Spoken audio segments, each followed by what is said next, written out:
Hey everyone, I've been gone for a bit. Welcome to the 4th entry of the 4th entry in my Yakuza analysis playthrough critique tour guide road trip review retrospective. Sorry if that introduction was a mess, but this is Yakuza 4. Oh, Patreon stretch goals. Yeah, we're already past 500, but you know, give me a game or two between this and 5. I'm not planning on burning myself out. These videos are long and spoiler heavy, but there are timestamps in the description for those who can't or don't want to watch this in one sitting. I have videos on the first 3 titles and I would recommend playing them beforehand, so I'll see you in a few months. I mean, I'll see you in a few months either way. YouTube doesn't tell people when I upload anymore, so that's fun. I like playing games on hard mode sometimes, so why not YouTube as well? Why are these videos long? Well, I've got a lot of ground to cover, I like to take my time. I want these videos to be relaxing and enjoyable, but they're not intended as time vampires. Yakuza 4 was the entry that locked me in back in the day. 4 playable characters, constant twists and turns, rad boss fights, great music, CD Kamurocho, plenty of asses to kick. 3 was fine, but 4 was what I wanted. And now, having replayed it a couple of times in the last few months, I still love Yakuza 4. I can understand how it hooked me back then. A highly entertaining romp that worked for me as a newcomer, but on this revisit has taken on a whole new layer of meaning. But I implied it was messy.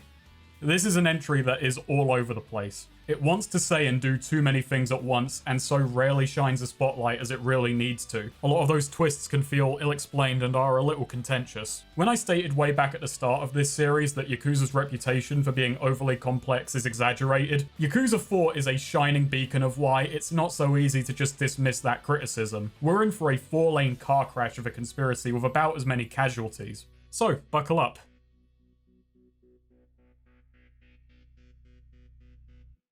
It's an exciting time to cover the series. I covered the first 2 entries emulating the PS2, jumped to a physical copy of 3 on the PS Triple, and now I'm playing a digital copy on the PS4's Remastered collection, a bundle packing in the PS3 era titles and bringing them up to 1080p 60fps, with a new translation to boot. This is a small nitpick, but I do dislike how some late 2010s slang has crept in here and there. It's rarely so bad as to totally take me out of things, and there has been talk they're going to patch it out, which I find funnier than the slang itself. My gripe is, more than just being a codger, Yakuza has a period piece vibe to it, and 2010 had different slang to now. Even in just 10 years, culture has shifted a great deal. Now, I know on some level how odd this complaint is, because they're speaking Japanese, and what we're seeing is a close English approximation of intent and tone made to be consumed by another culture. So I'm complaining about jokes they're not actually making, but I also know they're not even in the ballpark of 420 Blaze It. That aside, I'm curious how these games will be taken by the newer wave of fans. If you started the series at 0 and played through the remakes up until now, 3, 4, and 5 are fresh to you. I'm interested what 10 years of difference may make, especially from someone coming off of Kiwami 2. If that describes you, please leave your thoughts below. Not much to say on box art besides the shock of me preferring the international one over the Japanese. I mean, both look like someone got bored partway through placing character renders, but the box we got is a more striking image, putting the leads before a seedy, red, dangerous Kamurocho, and Kiryu is placed far away from sex, so it understands his character. While the Japanese box is a lot blander, it does tie into the core theme of Yakuza 4 a lot more strongly. It's a story about how the past affects the present, with the protagonist stood before a gallery of key figures from their past, people who influenced the course of their lives. So you got a slightly nicer box, or a dull yet thematically appropriate one. It'd be better if Kiryu was behind the other characters, but well, that would scare the marketing folk. Let's turn our attention to installs. Way back when, you didn't have to bother with these on a console, but from the PS3 onwards, that edge is gone. The original PS3 releases of 4 and 5 had tailor-made installs with character bios, an animatic, and some pretty good music.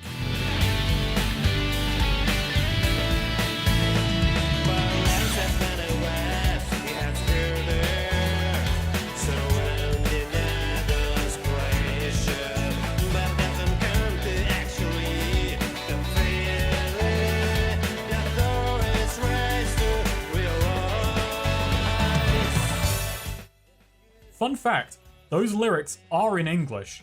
They're saying something that's actually very on the nose, but it's rather hard to comprehend. Now, obviously this isn't intentional, but sod me if that's not fitting for the game ahead. Now with the PS4, installations are handled in the background, so these no longer exist and have no need to, really. I doubt many will miss them, but they had some character, and the way some developers approached installs led to a few games that tried to set the tone during them. And who didn't love watching Snake smoke for the better part of an hour?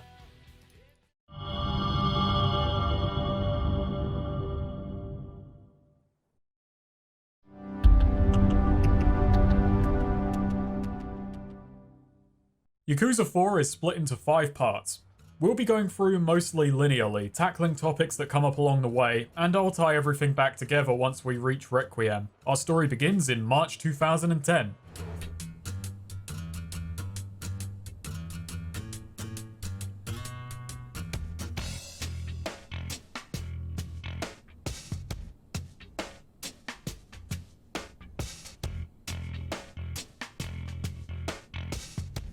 This is Shun Akiyama, a moneylender known as the Lifeline of Kamurocho, proprietor of Sky Finance. It's an explosive start. Sounds like there's a game out there.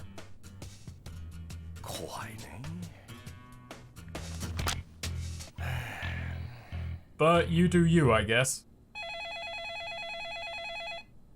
Lucky for us, he's pulled from his slumber by his secretary Hannah. 今日は何の日か知ってますか？え？今日は、君の誕生日か何か。違う。いいから壁のカレンダー見てください。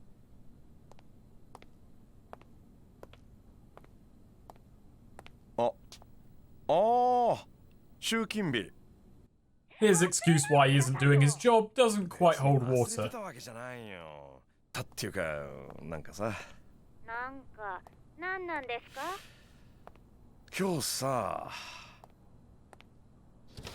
雨なんだよね。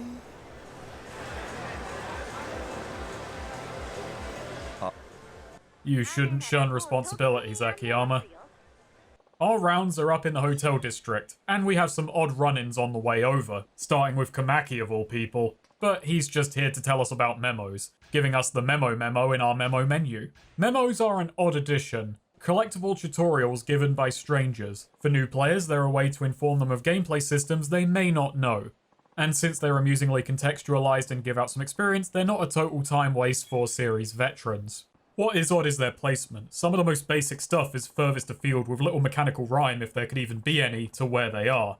But I suppose it's better than having a row of men and women with blue triangles over their heads down Tenkaichi Street. Not that that would be especially weird for Kamurocho by now. In Theatre Square, we run into some heavies for a rival loan shark. Akiyama's fairly fair fare hasn't made him many friends among the vultures. The dislike is mutual, and so things kick off. We are indeed playing a Yakuza protagonist. Akiyama may not be as well-rounded as the absent Dragon of Dojima, but his speed more than makes up for it. The tutorials take on a different tact. You can essentially skip it just by kicking these curs to the curb, with the lessons acting as optional challenges for bonus experience. I prefer this. You still get the lesson, but only if you need and want it. It's the 4th entry after all, so we can chance a tutorial someone can expedite. Since the new characters follow mostly the same rules as Kiryu, these tutorials are more to feel out a character and get acquainted with their rhythms. And after sending them packing, a nearby conversation exists just to say, yeah, Akiyama can fight. He's a less than loved loan shark in a red light district. Don't worry too much about those kicks. And Kamiyama, seeing how good the man is at mauling people, points him to his shop in case he wants to upgrade to murder. Yeah, we've gotten a bunch of elements thrown in our lap before the story even begins. It's not exactly a running start. Oh wait, there it goes. That's Takeshi Kido, a member of Tanimura Enterprises, a tiny branch entity under the Shibata family of the Tojo clan. Akiyama decides to go and see what's got him in a hurry.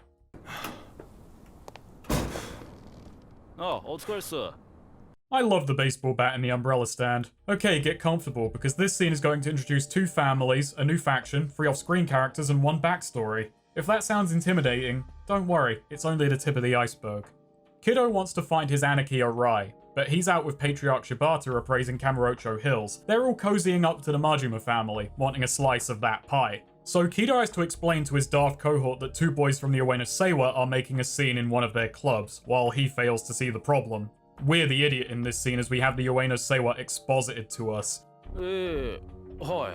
They're a small clan who exist as on paper equals to the Tojo because they send in a nice big tribute each month. With this series now on its 4th entry, it was inevitable that new factions who have apparently always been there would crop up. If it pulled shadowy groups like the Jingwon out every other game, it would get preposterous quickly. And in this game, which has the angle of providing new perspectives on the world, they could be massaged in. Kido tries to make the poor sap see what's wrong 3 times without success. 上の清和会がうちの上とそういった関係があったとして、それの何が問題なんですか？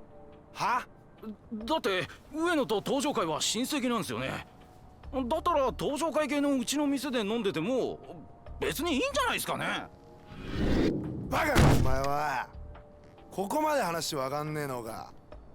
だからお前は使えねえんだよ。Akiyama says he's here to check on Tanimura. Kido says the big man is out and tries to hurry the moneylender along. Akiyama picks up what Kido is putting down, but doesn't leave without trying to put the Ueno problem in his own words. あんたらの教会で下の連中が上の島で飲むなんてことはあってはなんないことなわけ。わかる？どういうことなんすか？それはね、つまりこの金村工業が低く見られてるってことだよ。なあ？きっと上野の連中は金村工業の島の店なら飲んで暴れても大丈夫って思ってんだろうな。いくら金村工業が登場界の下の柴田組、そのさらに下の三次団体とはいえ、それはちょっと舐められすぎだ。ちょっとあんた、うちのことバカにしてんのか？ You see, Kido? That's how you do it.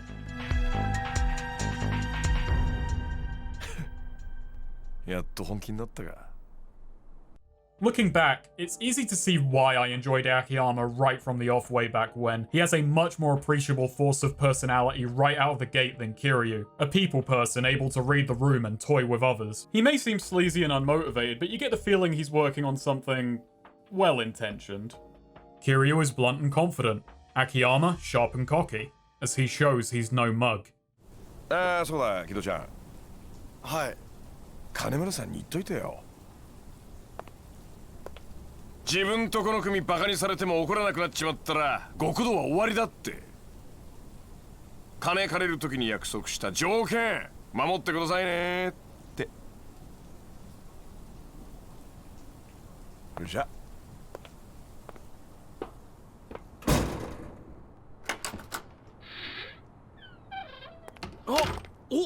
親父、いらっしゃったんですか？He had the boss of a Yakuza family hiding in the back room waiting for him to go, taunting him in front of his men, because he holds the keys to the kingdom. And honestly, it's a shame he left, because it turns out Tanimura has no better idea how to deal with the upset. Kido says he'll keep trying to get in touch with Arai. Araiの兄貴なら丸く収めてくれるとは思うんですが。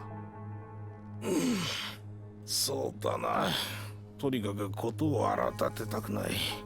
洗いに任せると言っといてくれ。よいしょ。わかりました。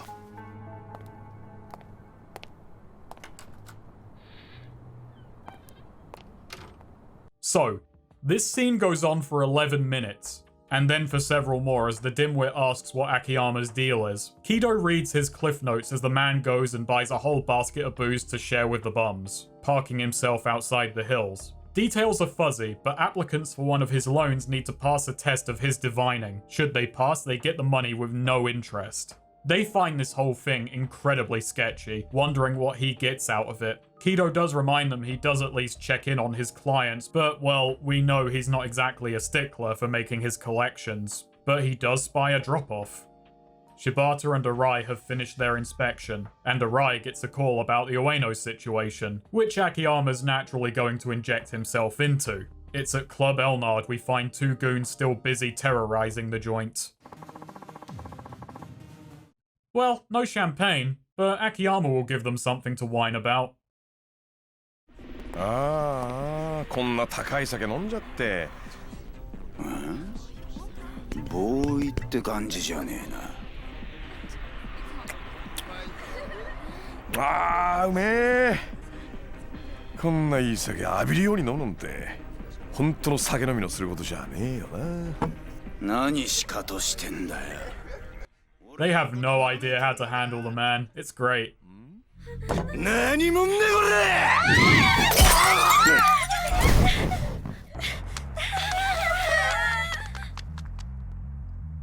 れ。よかったぜ、相手が俺で。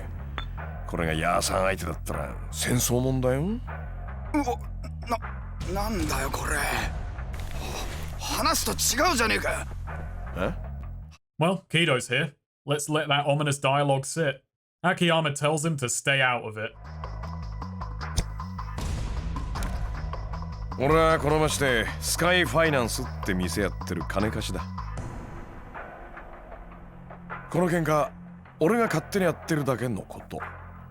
あんたたちがムカついてから絡んだだけだ。Akiyama is all about speed, overwhelming combos, and low commitment attacks. Many of his upgrades are ways to turn bad situations to his advantage, such as knockdown counters, a heat move triggered by having your block broken, and dodge cancelling when out of heat mode. Akiyama's other core gimmick is taunts. Besides both of these being perfect fits for his character, it also means Akiyama gains heat about as fast as he kicks people. It makes for a fantastic introductory character. While not as flexible as Kiryu, Akiyama is by far the easiest to play owing to his focus on mitigating mistakes and quickly, easily recapturing his own momentum. And then he gets a heat move that just needs an enemy to be near a wall, and then he goes from easy to a joke. And that move isn't quite hidden. The leveling system has moved over to Soul Orbs. Now you spend tokens on individual abilities of varying costs. I prefer this system. The player can see all of their options, where they lead, and get what they deem valuable. The new characters do also alleviate an issue I brought up last time. Kiryu having so many heat moves by now that he's basically able to turn any situation into one, which turns the whole game into a series of cutscene attacks that you hardly have to set up. The new characters are each more specialized. You have to do some work again, at least until that aforementioned wall move. It even upgrades.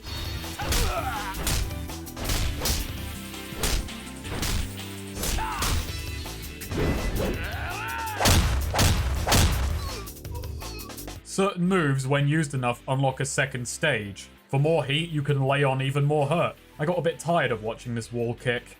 All that aside, I'm gonna give Ihara Fug of the game. It's a little early, but it's pretty clear he's in way over his head. He's getting played like a damn fiddle. And trust me, his night is only going to get worse from here, because even if he couldn't have said no, he had no idea what the hell he was getting into.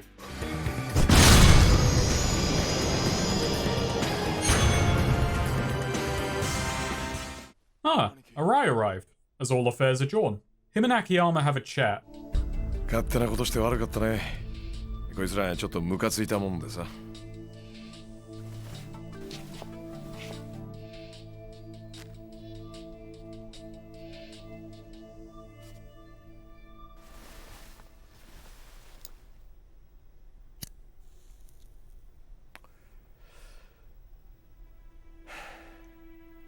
さすが新井さんだね。こっちの気持ちがよくわかってる。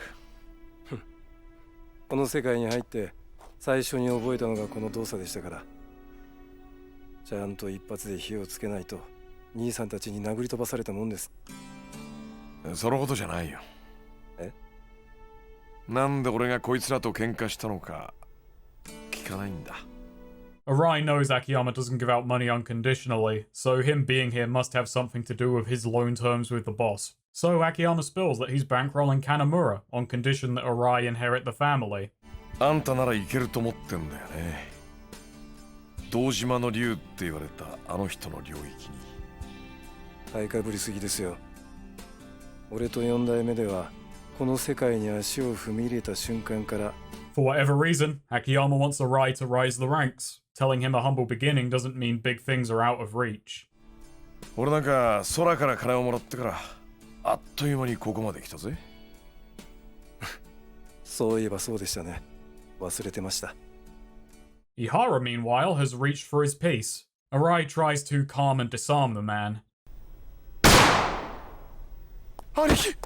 兄貴！ And realizing what the hell he just did, Ihara grabs the still unconscious Mishima and books it. キド、はい。ここはいい。お前はすぐにあいつらを追いかけろ。はい。わかりました。おいキド。いいか。奴ら捕まえても絶対に無茶な真似するんじゃねえぞ。はい。Okay, let's calm down with some text boxes. Yeah, Arai can see right through us. Considering the gunshot wound, we're about even. Despite it having been all of a second, Kido has lost them. So, winged in with a limp, Arai heads out to join in on the hunt. Good luck out there. Hope no one tries to finish the job. That happens. Outside, we get a call from Hannah. We've been gone for a while. 4時間ですよ、4時間。 Huh. Yeah, those cutscenes go on a bit. Well, the good news is it's past midnight. It's no longer collection day. Bad news is there's a fight outside the office and Hannah's scared, so we gotta get back.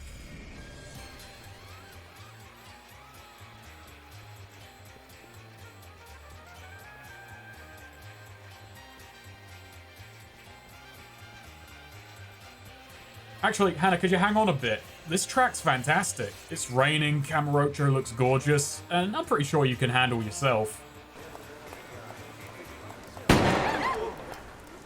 Sounds like the fight's over. And at the back of the alleyway, we see Arai, gun in hand, stood over the corpse of Ihara. Akiyama-san. あんたがくれようとしていたチャンス。どうやら俺はもらい損ねたようだ。それじゃ。Araiさん。 Arai absconds, and up comes... Oh hey, you're from the box art.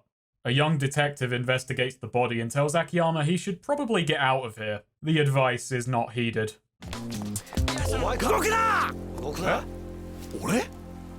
動くなと言ってるだろ！いや、おい、違うって。いや、俺じゃないんだって。無駄な抵抗はやめろ。杉内さんの尋問は半端ないと思いますんで、気合い入れて頑張ってください。それじゃ。暴れるなお前は。動くな。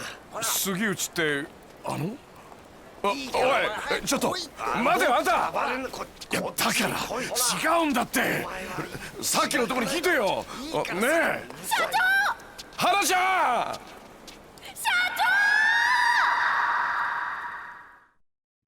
Man, collection day's over and all that got taken in was Akiyama.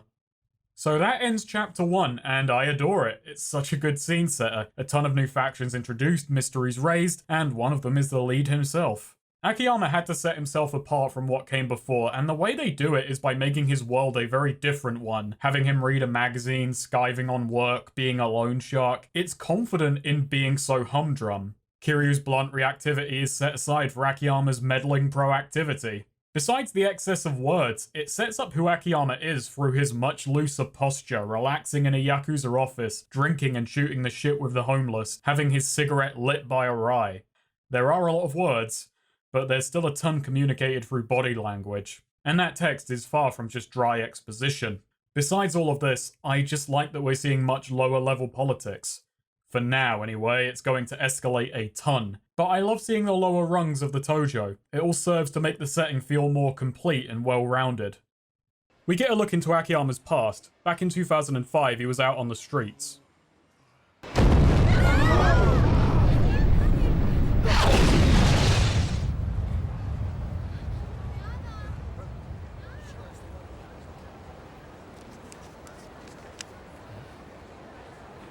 Until he had a bit of a windfall, as the 10 billion yen incident came to a head. Awoken in a holding cell, it turns out he didn't kill that guy, so we can go. But we're not home free. On the way out, we run into Detective Sugiuchi. あの可愛い顔したお前さんの部下の子に。花ちゃんのことですか。雨の中ずぶ濡れになりながらここに来て。社長はやってませんってな。He's a bit of a dick. 秋山。 Oh, we're not done? He warns us to stay away from Kanamura's boys, and that throwing our money around as we do is just causing trouble. お前がゲーム感覚で金を貸すと犯罪が増えるって言ってんだよ。杉内さん。ああ？俺はね、俺なりの信念があって金貸してるつもりなんですよ。だから金貸しはやめません。もういいですか？早く帰りたいんで。金村が死んだよ。It's been a hectic night.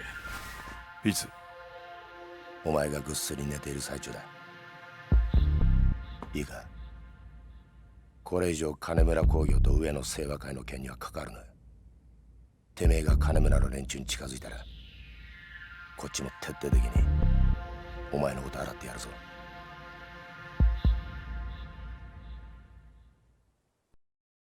Back at the office is a cold bento and a missing lighter.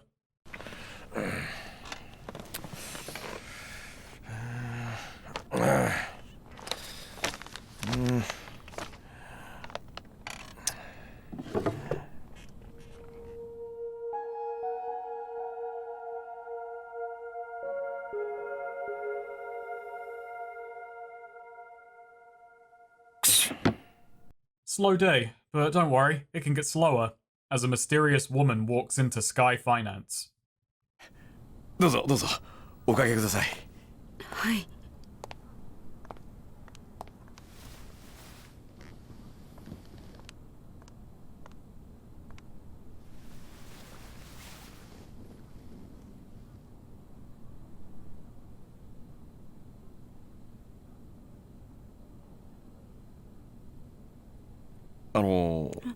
Okay, let's talk about this. These cutscenes are glacial. We're less than 2 hours in and have had more than one cutscene past the 10-minute mark. The PS3 trilogy and Dead Souls are an odd time in the series. Gameplay refinements, localization back and forths, Dead Souls being a really miscalculated attempt to bring in Western fans. This era marked a time of experimentation, not just in gameplay but in storytelling. Now, each game has already taken different degrees of inspiration from different crime genres. Yakuza 4, meanwhile, shifts gear with every character. I praised Yakuza 1 and 2 for having dense cutscenes conveying plot, motive, emotion, and subtext in a timely manner. That brevity has waned, to say the least. Akiyama's segment is further slowed by a focus on naturalistic dialogue with people not as lofty and cocksure as the ones others deal with.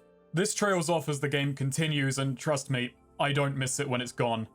Lily here in particular is rife with false starts and verbal fillers. While Yakuza 4 has let go of the series' prior breeziness, it's no less information dense. I'll speed up following Akiyama, but that density does not go away, even if a lot of that length comes from character speculation, red herrings, and re-explored redundancies. There is still meat to the writing, it's rife with subtext and foreshadowing, subtle and otherwise, but spread perhaps a little thinner and harder to spot under the sheer amount of information Yakuza 4 throws at you. Since this shotgun approach serves as the primary method by which Yakuza 4 obfuscates its many mysteries and raises questions. Let's put the 10 minutes with the Tanimura boys into perspective. Within 10 minutes, both with and without dialogue, it establishes Kido's temperament, the pecking order of Kanamura and their lowly position in the Tojo, the respect Arai commands, Kanamura's cautious attitude, the Ueno and their paid peace with the Tojo, Akiyama's relationship with the Yakuza and his loan terms, and there's intrigue attached to all of that. That isn't a wasteful 10 minutes. It may seem like it meanders between topics, but it threads information through all of it. You may say, Snake, that's the first big cutscene. Of course it's revealing a lot. Let me tell you, Yakuza 4's still good to go at that clip for another 12 hours. It's got stamina. This upsizing comes alongside something of a hit to the presentation. Cutscenes much more regularly switch between pre-rendered voice scenes to in-engine text boxing, phone calls, and the rare in-engine voiced scene. It's a mishmash made to accommodate the scale of Yakuza 4. It can be a little jarring as it brings attention to just how long proceedings go on for. Now that Lily is here and she speaks at the runaway pace of a legless sloth, we're going that much slower. We'll later learn why she's so shaken in this scene, but for the here and now, it's a very drawn-out introduction. ライターをお借りしてもいいですか？どうぞ。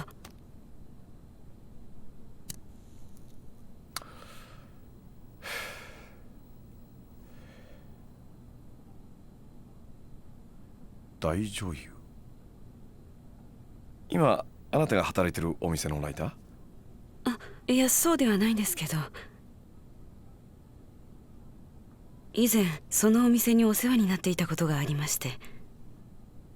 We are still learning about Akiyama, mind. It's clear his past does haunt him, but when a woman who reminds him of that past comes through the door, he's immediately taken with her. We also hear from the horse's mouth. His loan terms are simple. No limit, no interest, no need for collateral or guarantors. But the applicant needs to pass a test, the difficulty set by the sum. So, what's Lily after? 1億。100 million in 10 days.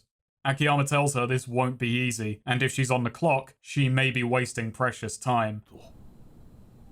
どうします？それでもテストの方受けてみますか？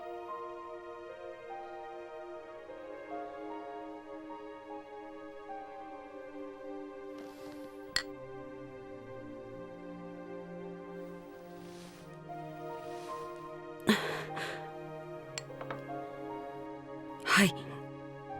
やらせてください。A call from Kido comes through. The two need to touch base, and Akiyama needs a day to figure out Lily's test, so she goes about her way. お名前お名前聞いてもよろしいですか？リリ Oh yeah, I jumped the gun a bit. Well, this is Lily. リリさんですか？それは本名？それともお店の名前？言わないとダメですか？いえ、いいです。明日のご来店お待ちしてます。On the roof, Akiyama puts in a call to Elise, the hostess club he manages, and tells them to start shuffling things around to make room for a new girl. It's clear he's already got a test in mind. Oh wait, we're on the roof, and we're meeting Kido on another. You know what, forget street level. That's for losers. Yakuza 4 only has Kamurocho, so it opts to flesh out the old pleasure district, expanding vertically and opening up horizontally. After Yakuza 3 went a little soft on themes for much of its runtime, Yakuza 4 doubles down on exploring them, and some of the key themes are present not only in the story but built upon in play. Key here is the theme of multiple perspectives brought on by the multiple protagonists, how different people will have a different perspective on the same places and events. So as the game goes on, new characters will unlock new areas of Kamurocho at first unique to them. Akiyama gets the underground mall, the parking lot, the Kamuro Theatre, and the Millennium Tower basement, as well as these rooftops. Saejima opens up the sewers and interacts with the hobos of the Kamuro Theatre much more, and Tanimura can enter Little Asia, with many of his sub-stories focusing on the issues faced by the locals. This all makes Kamurocho feel so much bigger and more alive. We all see different sides to places, flavoured by what we as individuals notice and experience, and Yakuza 4 makes that feel substantive. It really does make Kamurocho, even the old parts, feel new again. This is also present in a slew of other ways. Each character has their own set of sub-stories, get different DVDs at Beam, request different girls at hostess clubs, and have different revelations, or get different moves from the same revelations. Kilometer!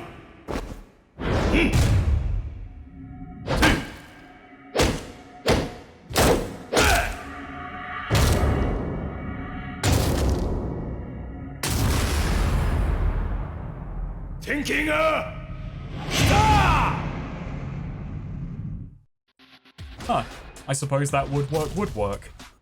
As for what the new areas add mechanically, they're a little bare. The mall has a dress shop and a new bar in which we can shoot some pool, as well as another set of lockers to double the length of the key hunt. I do enjoy using the rooftop since I like seeing Kamurocho from above, plus it offers some shortcuts as well as an equipment vendor, and some mad lad has had his weapon shop lifted up here, but besides that, there isn't much to it. The sewers, meanwhile, are just drab. There are again some unique vendors down here with their own trash currency, with which you can purchase some marginally interesting trinkets. And rather annoyingly, Purgatory is gated behind a new, rather dull sewer route for much of its runtime, which did make me resent the sewers somewhat. Little Asia is a set of cramped, labyrinthine alleyways, with some merchants selling healing items and booze at a discount. I actually enjoy spaces like this.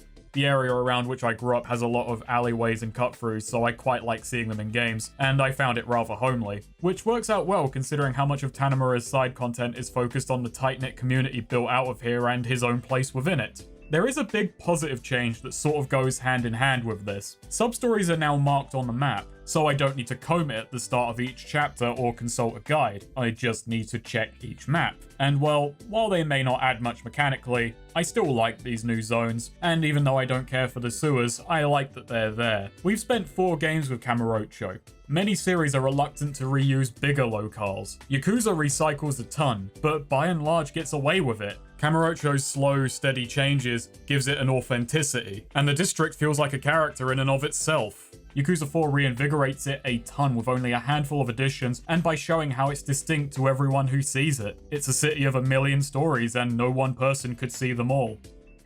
Oh hey, it's evening.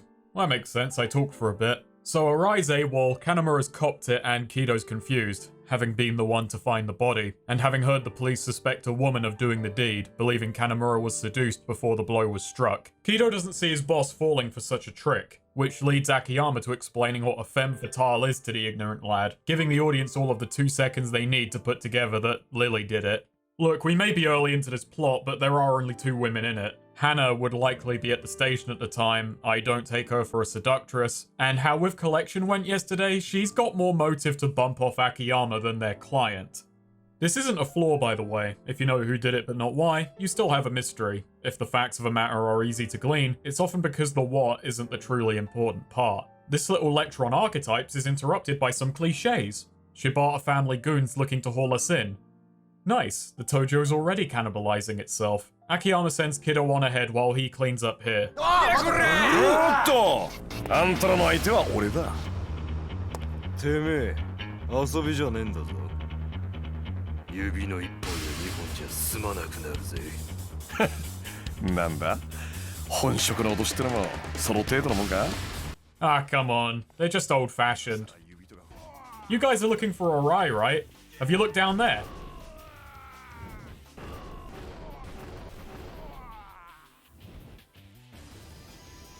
The Shibata are also raiding the office, and this brawl did not go unnoticed. It's not a crime if they bounce, Suggs! Chase battles return with 3 minor additions. Throwables strewn about for a ranged option, quick turns to build speed on corners, and a roll to avoid damage when you're the chasee. I really like the throwables. Why end a chase any other way? Outside of the Ultimate March, a mode containing gimmick events and the game's hardest challenges, there's precisely one chase that's at all difficult. An optional sprint around Theatre Square, making several laps while a crazed mercenary throws bottles at you.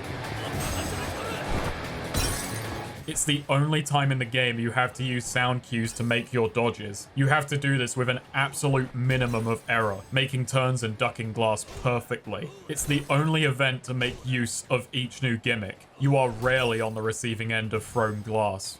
Chases aren't going to stick around for much longer. This and their low difficulty is down to a few things. They are at times mandated by plot, but appear very rarely. They test a different set of skills from the typical combat, and no longer have any upgrades. So Yakuza gives them a difficulty more on par with an interactive cutscene. It's harder to fail than to succeed. There's little they do that a regular cutscene couldn't just do better. So we outrun the cops pretty easily, making our way back to Sky Finance.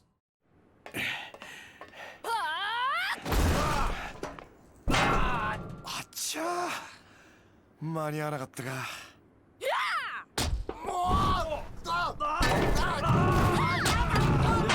See, she had nothing to worry about. Except charges. 命拾いしたね社長ただいま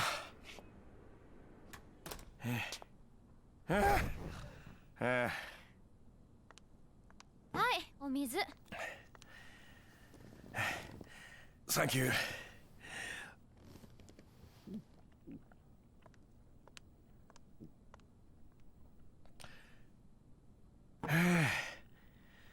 どっちにしてもこれじゃまた警察行きだな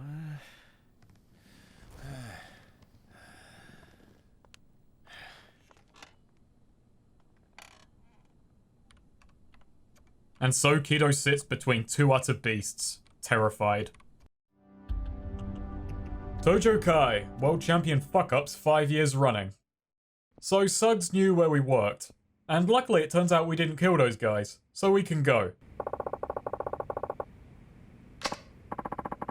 They wonder if he has a stick up his arse over being a beat cop in his 40s. Kido is a little worried about his interest in Akiyama especially, having been grilled over the loan terms. But Kido is just as in the dark as to why Akiyama is backing Arai.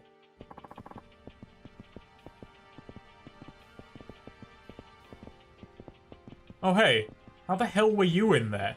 Were you crawling under the shot? Man, we keep getting pinballed between desk and deputy. And now the two meet, as we find Sky Finance surrounded by cops, and Sugiyuchi are waiting within. Kido's right to be worried. Well, we're going under 24-hour surveillance. Doesn't feel like much will change there, Suggs. This isn't for nothing. The situation is getting dicier, as Isao Katsuragi, captain and mouthpiece for the head of the Ueno Seiwa, is making his move. Damn, Suggs. You're either suspiciously well-informed or a goddamn medium. Well, let's start with the good news. The Nishikiyama family has finally been laid to rest. No more spitting on the guy's memory. As for the bad news, well, that's about everything else that happens in this scene. この金は一体何ですか、堂島会長。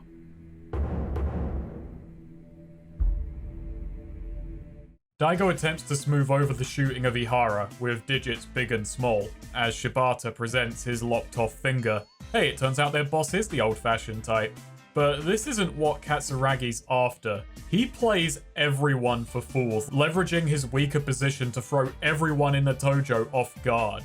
東上界の直系の親分さんともあろうお方が都内の一勢力でしかない組の若頭にそんなに頭割いちゃいけませんよ。けじめの取り方は他にもいろいろあるでしょう。 I have a feeling this will be a lot more painful. Katsuragi tells the dunce chairman that, rotten bit of luck, Ihara was promoted to lieutenant the day of his death. This was no mere scuffle between the rank and file. With him dead, his potential value is unknowable. おっしゃりたいことはわかります。先ほどは同格だと言ったものの、所詮は東上界と上の清和界では格が違うだろうと。でもね、うちの組員はそれじゃ納得しないんですよ。表面上、東上界とうちは対等な関係のはずですからね。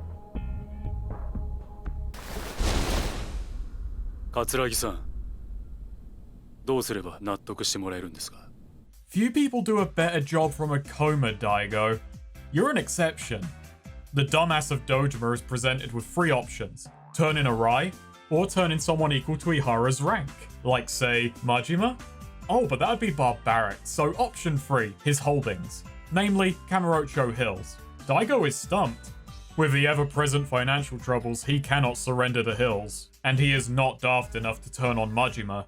But with Arai missing, the entire clan is throttled. よくお考えの上、ご決断ください。 It takes only a second to say fuck off, Daigo. He's given you a false dichotomy of only having 3 options. Man, Yakuza 3 sidestepped Daigo's leadership a bit. We saw very little of it, with him mostly indisposed and Kashiwagi around to steer a sinking ship. So this is our real introduction to Daigo as chairman, and I'd say he's floundering if that wasn't an insult to fish. Alright, jokes aside, I should say now, and this will be an important detail as this game goes on, if not something to bear in mind when reading media in general. A character making mistakes is not bad writing. That comes down to if an action contradicts their character without reason or meaningful gain, not the mere fact of a mistake being made. Daigo is interesting because he is a remnant of Yakuza 2, a game where Kiryu's mistakes would regularly bite him in the ass. And well, he's Kiryu's ongoing mistake from that game. Turns out when your only credentials are that some alley thugs liked you, you may not be leadership material. It's also something Kiryu's at fault over, seeing as Daigo had no guidance on what a good leader should be and Kiryu didn't care to stick around and teach him. He basically fobbed the Tojo off on the kid before disappearing from his life, something Mine and the others will give him grief over, and Kiryu himself doesn't deny that fact. Anyway, long story short, the Tojo, the Ueno, and the police are out in force, each trying to be the first to find Arai, and with the police monitoring those close to him, Sugiyuchi says this means no roaming about, but frankly it won't stop us. Akiyama asks why Suggs cares so much about all of this. Organized crime isn't his department. Suggs snaps at him, which makes Akiyama try and dig deeper.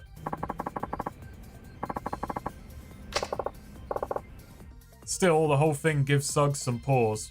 Yakuza 4 foreshadows events a lot more often and in a very different manner from past entries. Practically every other line functions as a wink to the player, but it goes hand in hand with the sheer amount of information and obfuscation. It's a mix of subtle hints, character speculation acting as misdirection since a lot of people take everything said in a text at face value, and emotional ploys to add depth and ambiguity to proceedings. Going back to the talk of the femme fatale and now with Suggs obviously being suspect for having information he should not have, now it's time to consider why. The rationale of proceedings is often part and parcel of when the mystery is revealed. The questions are, Akiyama was backing Kanamura for Arai's sake. What's his stake there? It's a safe bet Lily is killing people. What's the motive? Sugiyuchi has a shady in with the Yakuza, so why is he playing his hand so plainly? Hey, looks like we got a customer. The test begins. Akiyama takes Lily out on the town to find some new clothes before sending her to Elise for a makeover. If she wants the money, she has to generate 3 million yen in 3 days as a hostess. This part of the story is also used to introduce the Hostess Maker game, forcing you to play 2 automated tutorial sequences. 10 minutes each may not seem the worst, but it is a pace breaker. First you'll ran through a menu, then a lap of the club to hear what the customers want, then back to the menu to adjust. Do this 3 times. And this time, they won't complain about the carpet. But don't worry, it's boring in its own way. This is an optional minigame. I'll talk about it more in a moment.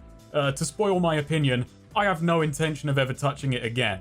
This in-story tutorializing is egregious, not to mention pointless since, well, thankfully, Lily's success is determined in story, not gameplay. Trust me, I tried to sabotage her. After her shift, Akiyama takes Lily out for a date and update. She's pulling big numbers. It's not a certainty, but she's in with a shot. And Akiyama is falling for her while she seems to do a poor job keeping him at arm's length. The two talk about why men throw their lives away pursuing money, which leads to Akiyama thinking about an ex he hasn't quite gotten over. でも振られちゃった。本当に？どうして？さあ、あの頃俺にお金がなかったからかな。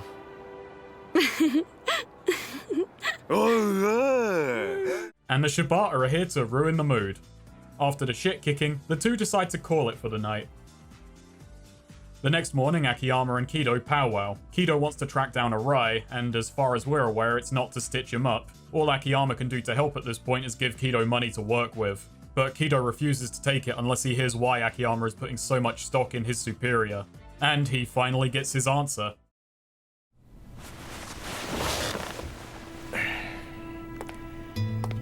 実は昔俺さ、新井さんに助けられたことがあったんだわ。え？ Several years ago, Akiyama was a rising star at the Toto Bank, until a false embezzling charge tanked his career. It was an obvious frame job and he was coerced into taking his termination quietly. Akiyama took the deal, then blew all of his money in a vain effort to uncover the truth. He was out on the street until December of that year, when the Millennium Tower explosion gave him a second chance, one almost lost to a group of homeless hunters. But Arai stepped in and sent them packing. Akiyama used that money to build himself up. To him, he owes all that he has to Arai.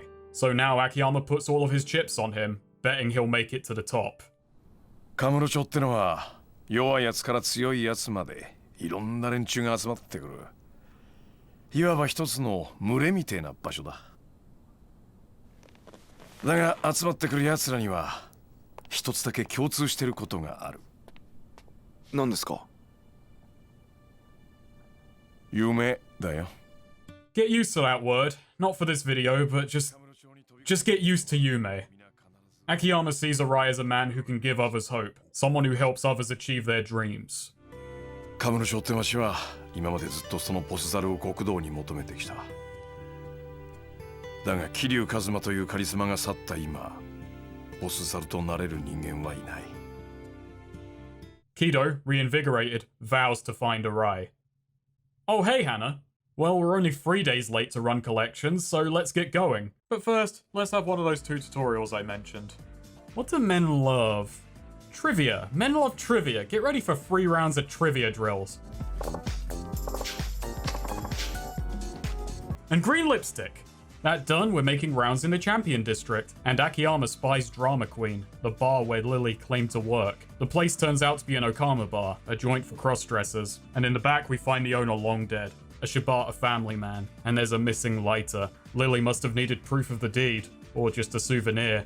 Akiyama flees the scene, and going from one shock to another, he finds his office ransacked and Hannah concussed. 勝手にお邪魔してます。 She explains that some goons broke in, carried out a kidnapping, and nicked their client registry. This leads Akiyama to teaming up with the homeless to take back the Kamuro underground from the Hatsushiba family. Oh hey Minamida. Yakuza 4 is weirdly sparse on gameplay in the story segments. It may be the overall lengthening of cutscenes and the story told, but you actually fight fairly infrequently, and the game strains to include its extended sequences. Each character gets one, and they each do hold some plot significance, rarely random or contrived, but often feel a bit ropey. Earlier entries, owing to a larger-than-life tone or better construction between plot and play, could often make elongated fights not feel terribly out of place. Yakuza 4, on the other hand, feels like it's often throwing you a gameplay bone. Luckily, I find the gameplay fun, so this is a minor complaint at most. In the clan office, we find Kido bound. Akiyama tries to make it easy for these guys, let Kido and the registry go, but Hatsushiba tries to toy with him. This falls flat. Akiyama's a fair bit wittier than them. Midorikawa then breaks out a chainsaw. You don't need wit if you've got a chainsaw. Hell yeah, forget that daft menu. We're back to battle-specific beatdowns.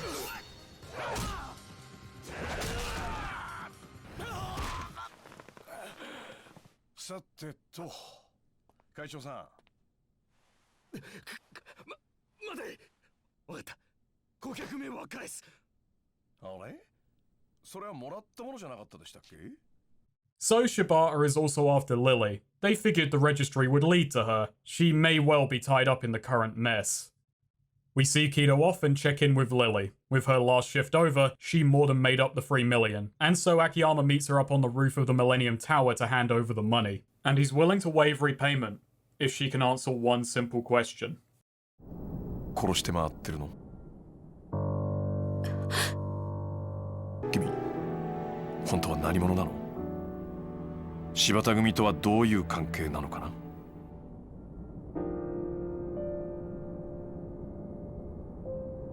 秋山さん。ん？あなたはさっきお金を返さなくていいから教えてほしいって言ってましたよね。ああ、そう言った。じゃあお金は必ず返します。He doesn't get an answer. Akiyama's part is where Lily gets the most screen time, and I think she needed more, or needed more to do with the time she has. The game does quickly establish that she's killing people through seduction and guile, and the mystery of why is fine. It's just that whenever she's on screen, she's a complete charisma vacuum. She does improve as she goes along, and after all, her being withdrawn in her first scene is down to her having just killed a man, which points towards a sympathetic motive to the murder. The issue is we never see her showing this ability to manipulate men outside of her success at the club, which is something we only hear the results of, not something we ever see the method to. You could see how she treats Akiyama as her toying with him and displaying that side of herself, but it doesn't read like that by the end. Lily is a victim of how Yakuza 4 introduces many mysteries, questions, and motives, and then sits on them for a very long time, occasionally adding a detail or moving one along. And it's especially worse with her since all but one of her strongest emotional beats will happen off screen, which leaves her feeling flat as a character even when it happens. A lot of this is because in this chapter, Lily is mostly there to let us learn about Akiyama. He's using her to see things in himself, to see if he's a good judge of character. There's a beautiful irony in that his measure of Lily was right. She is indeed a knockout. So he hands over 100 million to a killer because rules is rules, and his feelings for her are very much still there. Tragedy piles on. Number 1 Hostess Maker opens up. There is one more story event in Akiyama's portion before it's closed off until endgame. So let's talk about other distractions first. All the casino and gambling hall games return, Volcano is back and as exciting as ever, and now the masseuse has a VIP system but is otherwise unchanged. Mahjong, shogi, and other activities are restored here and in remastered Yakuza 3. We got Boxelios too. It's a jankier 3D version of Boxelios. Still a very fast, frenetic shooter about hitting weak points to keep a timer from running down. But now it's awkward as hell to tell what axis you're on. Still fun, mind. Akiyama inherits Kiryu's friend system from 2, so if you befriend a bloke at the Nakamichi Sega land, you unlock the first game too. But here's a tragedy. Did you know there's a Boxelios 2 Turbo?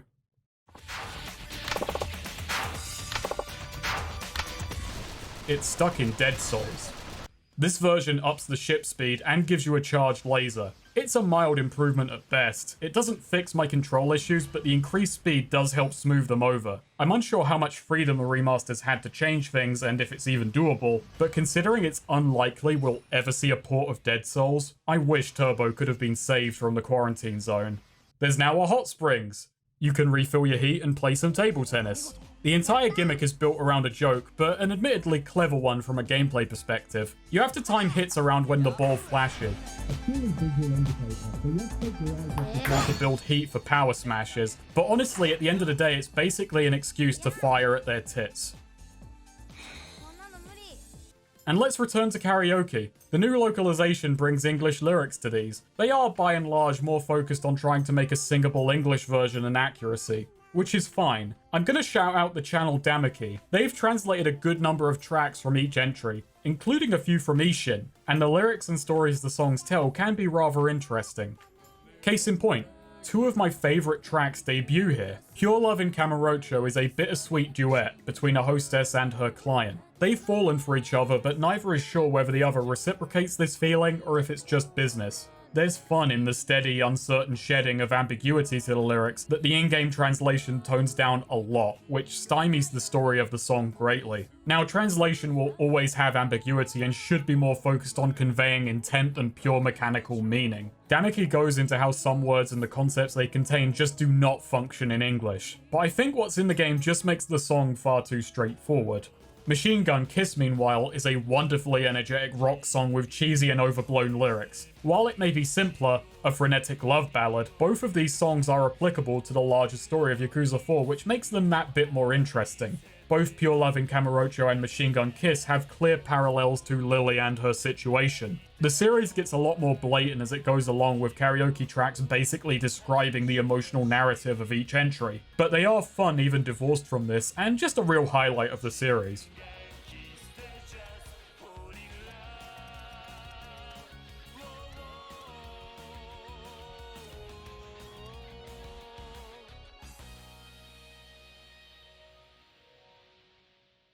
Anyway, that's enough positivity for a minute. Let's talk about number 1 Hostess Maker.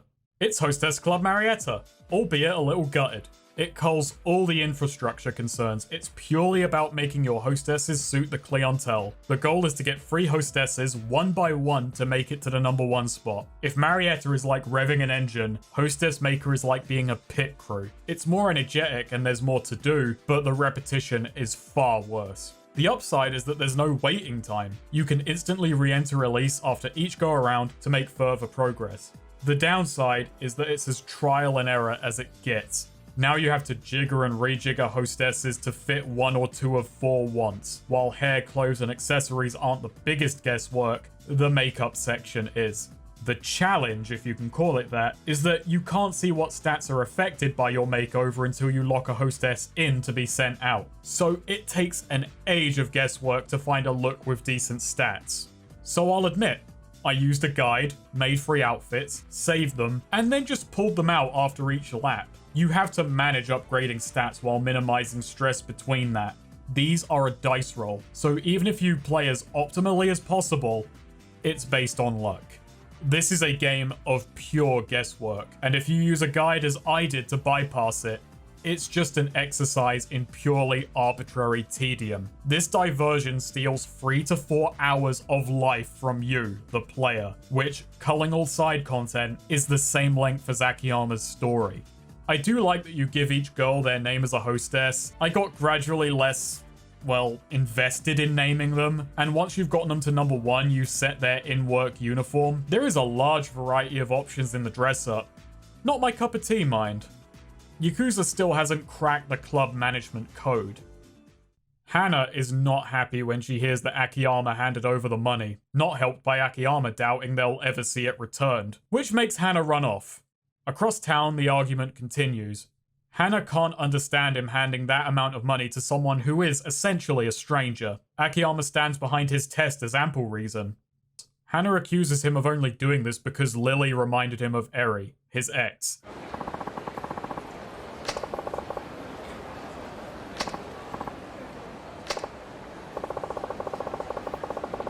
This hits a nerve, but he can't deny it. Ultimately, Hana decides to quit, saying the two of them are too codependent. She's known him since his days at Toto, and there's a lot she needs to figure out by herself. And if this can't get any worse for the guy, the manager of Elise rings up. Fortunately, it's not more minigames, just a Yakuza raid. 誰や俺は。この店のオーナーの秋山というものです。総社さんは。俺は真島組の南っちゅうもんや。真島組？それってカムロ町ヒルズ建設に絡んでる東上会の大幹部の？そうよ。真島組や。お、ちょっと待ったね。この曲、俺のお箱や。よっしゃ行くでー！おいおいおいおいおいおいおい！ああ、お前ら声出せや！って、あれ？ Good to see he hasn't lost his sense of humor. He was going to dedicate that song to his boss. This is Minami, of the Majima family. Don't get used to him, he's gone after this game. They're here after Lily. News of her departure is a bit of a kick in the dick. 彼女に何かご用ですか？そう俺も親父からその女連れてこい言われただけやからな。 Akiyama says he's not in the business of selling out his staff, and well, you know the Yakuza don't like being told they can't have something. どうしてもお帰りいただけないようでしたら実力行使ということになりますね。よろしいですか？ほういい度胸しとるやんけ。ほんならこっちも力ずくでも教えてもらうで。 It's a fun fight. He's Majima Light, with alcoholism. I attempted to turn that against him, but you know how the Yakuza handle heat.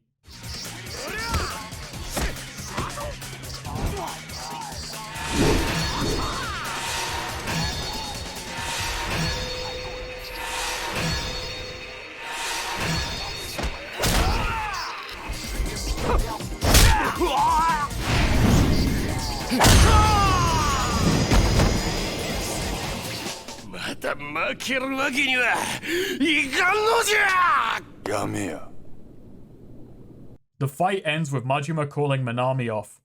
He confirms they're after Lily. Not that he knows her as such. Her real name is Yasuko. 安子ちゃんは俺が守らなあかんねや。安子。俺の償いやからや。25年前のあの日のな。償い？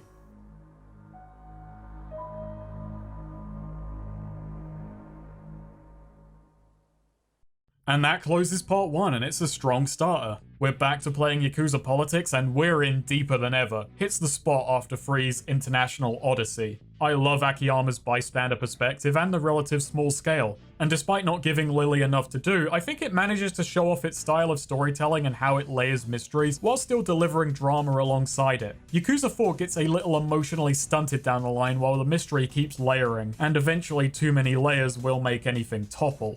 Each part of Yakuza 4 functions both independently and as part of a larger whole, with their own tone and focus on their own themes. Akiyama obviously is all about money, a common motivator. What people will become or do in pursuit of money has been examined time and again. Akiyama, like Mine before him, stands in contrast as a character who has more money than he'll ever need. He understands what money is to others, but for them, it's lost all meaning. So Akiyama gives it away as a means to help others. His test's a way to let clients earn it for themselves, and a way for Akiyama to keep things at arm's length. He has to confront his trust issues, which are tied up and complicated by his own mixed feelings with wealth. Hana isn't wrong to be upset, only Akiyama can see money the way he does. Not everyone who comes needing money for their dream will be as they seem, and Sugiyuchi isn't totally wrong that the way Akiyama uses money is dangerous. So this intro goes small instead of big, makes too much money the problem, and has a proactive protagonist. It's a great start and something fresh.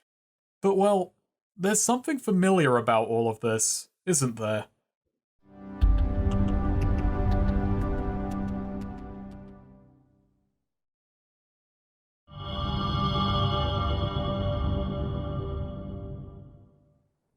Saejima's story opens 25 years earlier, in April 1985.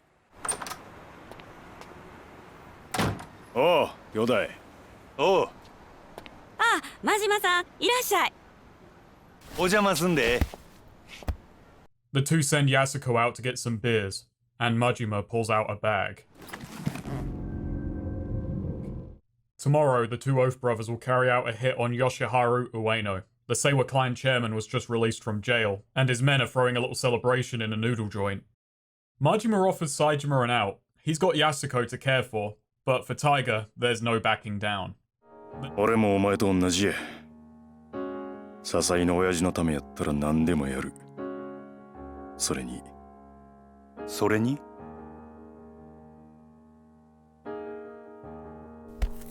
試してみたいんや。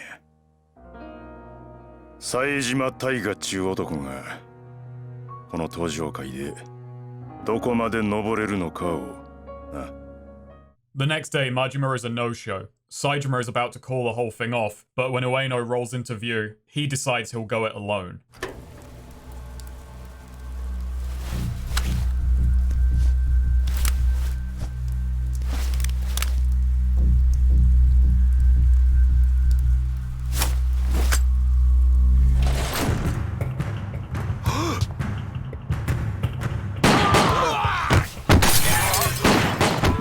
Now, this may just look like a bunch of people getting murdered, but funnily enough, this is where things start getting really contentious. I wonder how many comments have already said the thing.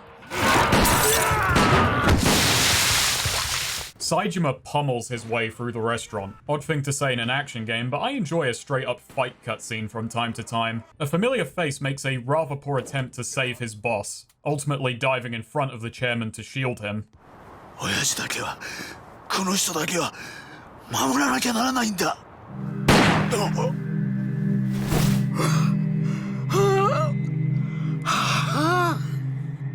これも親父が天下取るため上野さん堪忍や助けて。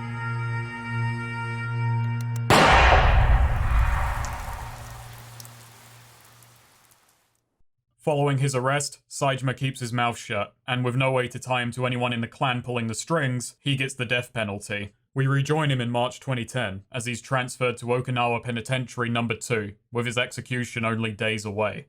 Hey, side note, have you ever seen a Japanese death chamber? They are terrifyingly sterile and businesslike. You could have a suited bloke in the corner just ready to sign off the death certificate, and he wouldn't look out of place. ここは普通の刑務所とはわけが違う。 I hope the execution room's got some pizzazz. As happens in prisons, it's filled with goons who have a bone to pick. Saejima has to fend off some loyal Ueno goons. おいお前の人生がめちゃくちゃになったんは親が死んだせいちゃうやろが我も極道の端くれやったらな人生のケツくらい自分で吹け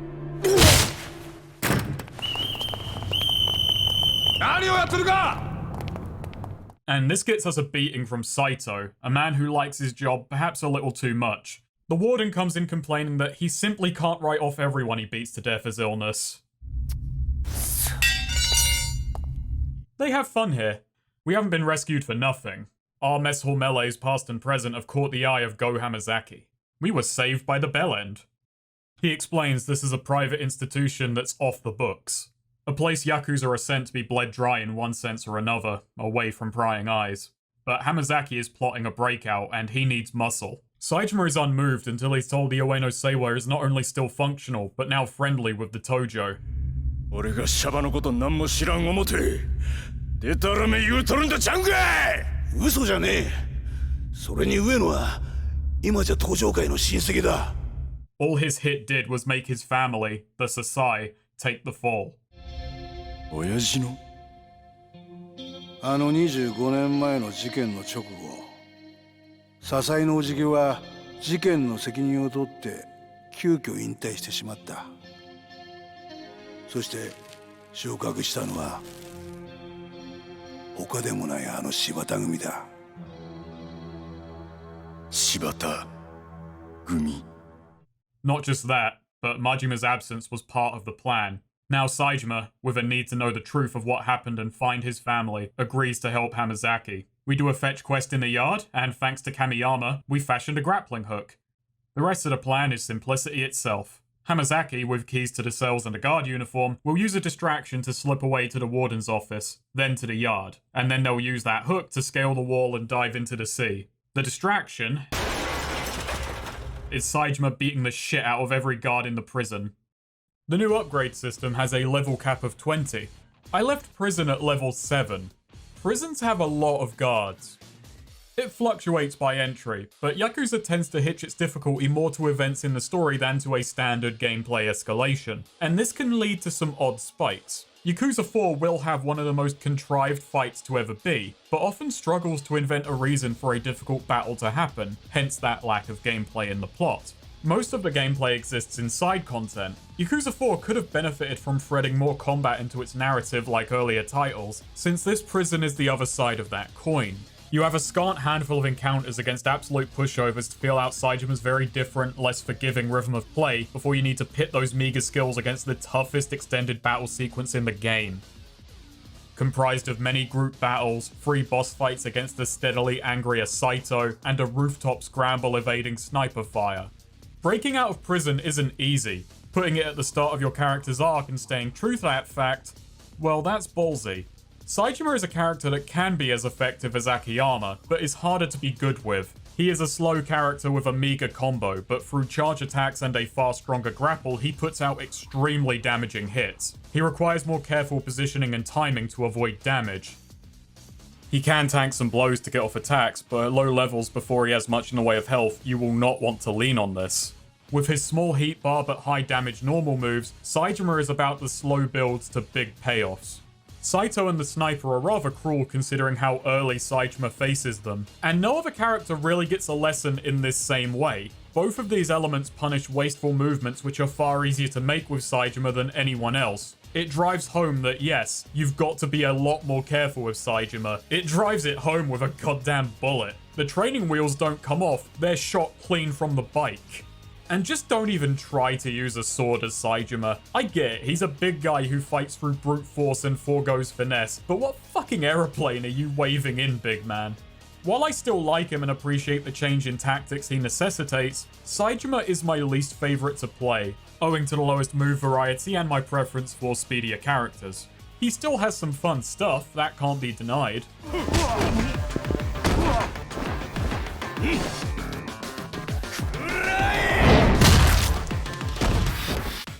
That move is called the essence of bell ringing, owing to what happens to their heads and to the later funeral toll. I also do not dislike the prison sequence in and of itself. Please remember that for these videos I forego health items on my first few attempts and then only ever use items gained in the stage to judge their difficulty. I just think a bit more breathing room was needed before the player was tossed into this. Saejima doesn't start with much in the way of crowd control. On New Game Plus, this turns around. It means Saejima is out of jail pretty quickly, and with crowd control moves in his repertoire, this segment is a lot more enjoyable. On the way out, Hamazaki grabs a file from the warden's office, and at the wall, Saejima wins his loyalty. Saki行け。どうした？なんで俺を先に？もともとこの脱獄はあんたが計画したもんや。そやからあんたが先に行かんとあかん。あんたが生き残らんかったら俺にとってこの計画はパーや。A far cry from the man who stabbed Kiryu a year earlier, as he tries to understand someone truly trusting him a second time. 佐島、早くしろ！あんた、先行け。あ？俺はあいつらを足止めしとく。はよせ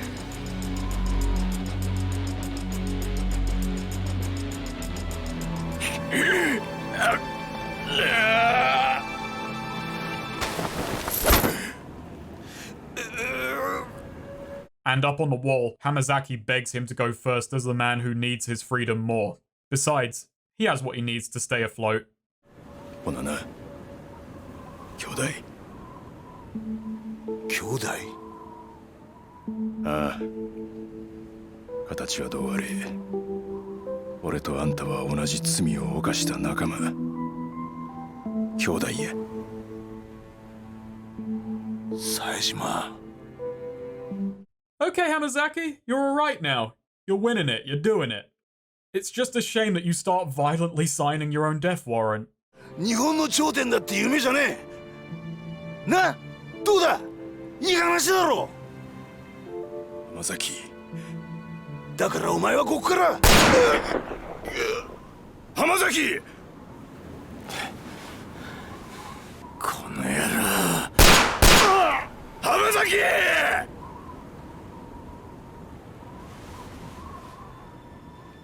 こっから出たら桐生って男のとこへ行け。何やと？何言うとるんじゃおい！何すんだ！離せよ！おい！やめろ。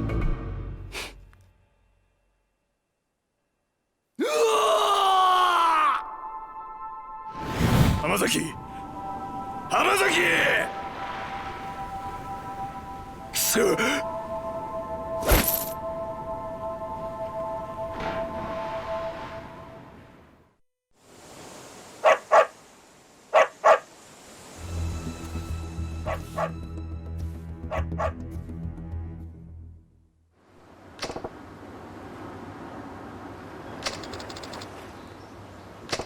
First time I watched this, I thought Haruka lugged him in, and it took a few moments before I questioned how. Anyway, yeah, he washed up right outside of Morning Glory. The other kids are having school trips and Kiryu's in town asking the police if there were any incidents at sea last night. The mention of cops causes some unpleasantness. おじさん。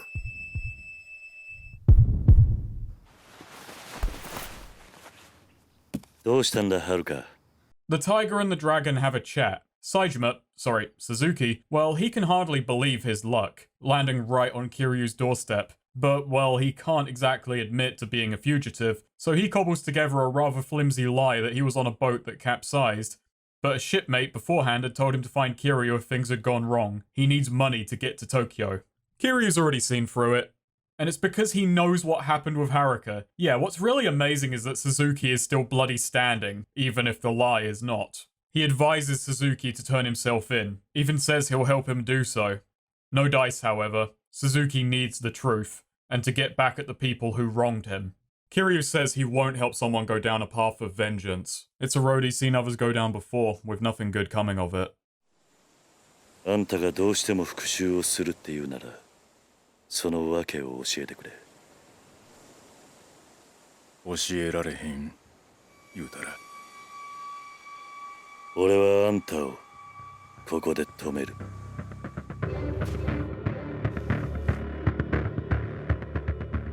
答えはノーか。すまんな。俺はこの目で全てを確かめたいんじゃ。それまでは誰も信用できへん。なるほどな。俺の兄弟にもよう似とる。俺もあんたと似てる男を知ってる。安心したわ。あんた相手なら間違えて殺す心配はないようや。ああ、こっちもあんたがどこまで本気なのか確かめさせてもらうぜ。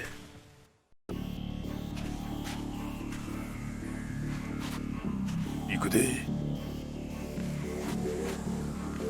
キリュウ！来い！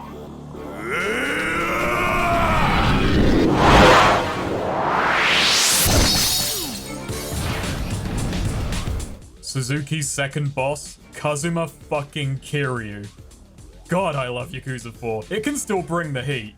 Even if on replays this fight is a Kamaki parry fest. I also remembered this fight being a lot harder than it actually is. It's funny how your memory can play tricks on you.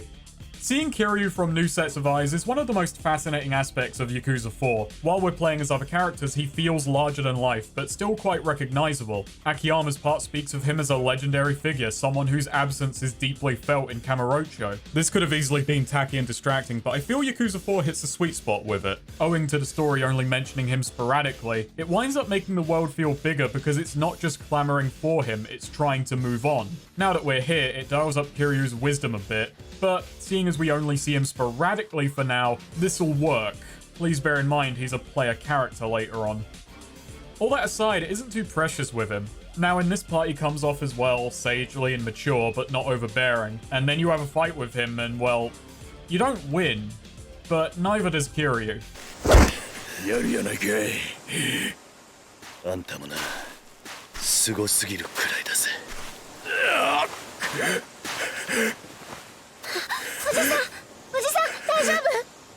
We'll give the win to malnutrition. これでは浜崎に顔向けできん。浜崎。Haruka is conflicted. Suzuki, being a friend of Hamazaki, has rattled her. Kiryu says it doesn't necessarily make him a bad person. It's good to teach your kids the virtue of forgiveness, but don't try and spout angel wings mid-speech. Kiryu says if Hamazaki came and asked for help, he'd give it in a heartbeat. Kiryu asks if she thinks Suzuki is good or bad, reminding Haruka that Suzuki is definitely Yakuza, and she has seen many people in this line of work. And I'm gonna say, Kiryu, you and Kazuma were the only ones propping up the good side of that bench, but Haruka settles on him not being bad. And that's enough for Kiryu. He heads out, pretending to go and get food, and leaves a package for Suzuki with all he needs.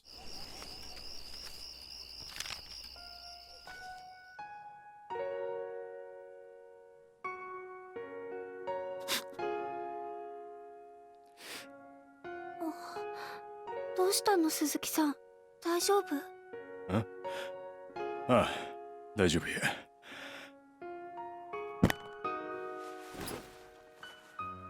Suzuki-san? お嬢ちゃん。いや、はるかちゃんが。ほんま、いろいろありがとうな。He heads off with a smile on his face, and I'm freed of a bit. 俺は冴島や。Saejima Taiga. And so on chapter 3 of 4, we make it to the hub.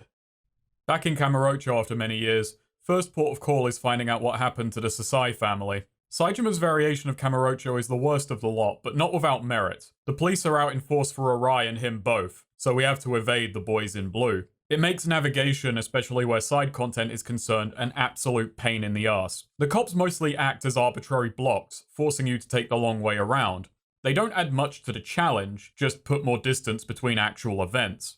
There are positives, though I don't find them worth the hassle. It's a test of your knowledge of Kamurocho and its shortcuts. It's a natural way to encourage use of those new vertical spaces and make them feel worthwhile. And obviously it does contribute to that feeling of being on the lam. In both a narrative and a gameplay sense, Saejima's perspective feels caged. He knows the least of the conspiracy and can't really move around as freely as anyone else to learn more. Despite all of this, as something that lasts the entire time you play as Saejima, it just winds up tiresome. Cops aside, there are cute details when playing as Saejima. He has unique dialogue the first time he enters any establishment, reflecting on how things have changed or stayed the same. It's a little touch that makes his past feel very real. A lot of his dialogue with NPCs plays him up as being a man out of time. His first impression of the 21st century on the outside is far from a good one. Plus, he lacks the cell phone menu of other characters, locking him off from hostesses and having all of his completion rewards sent by messenger. And well, we've already seen how he stores memories. The old Sasai office is gone, so Saejima retraces his steps. Near his old home, he stumbles upon Kido, surrounded by beaten thugs. いわゆるチンピラ風の見た目じゃない。でもさ、俺一応新井の兄貴の舎弟やってんだよ。アメンだよ。あんたら本家柴田組もさ。With the name Shibata mentioned, Saejima is very interested, and after some trepidation, Kido's help is enlisted. The two trade stories, and Kido is stunned by who he's talking to say the least. Saejima is a legend in the Tojo. Kido says he won't be too much help, but points him towards the Florist of Sai. Kage. It's a bit of a hunt, but thanks to a dazed maintenance worker stumbling upon Purgatory, it's time to go and pick the Florist's brain. And naturally, he was expecting us. He'll get us to Sasai for a price. But knowing we're an ex-con strapped for cash, he'll let us earn it with a fight to the death in the Colosseum, which Saejima accepts. When the florist asks, be sure to say you're broke. That'll do. Saejima wins his bout, and with his opponent laid out, a sword is thrown so Saejima can finish the job. With the florist watching and the audience calling for blood, growing angrier at Saejima's hesitation, he snaps.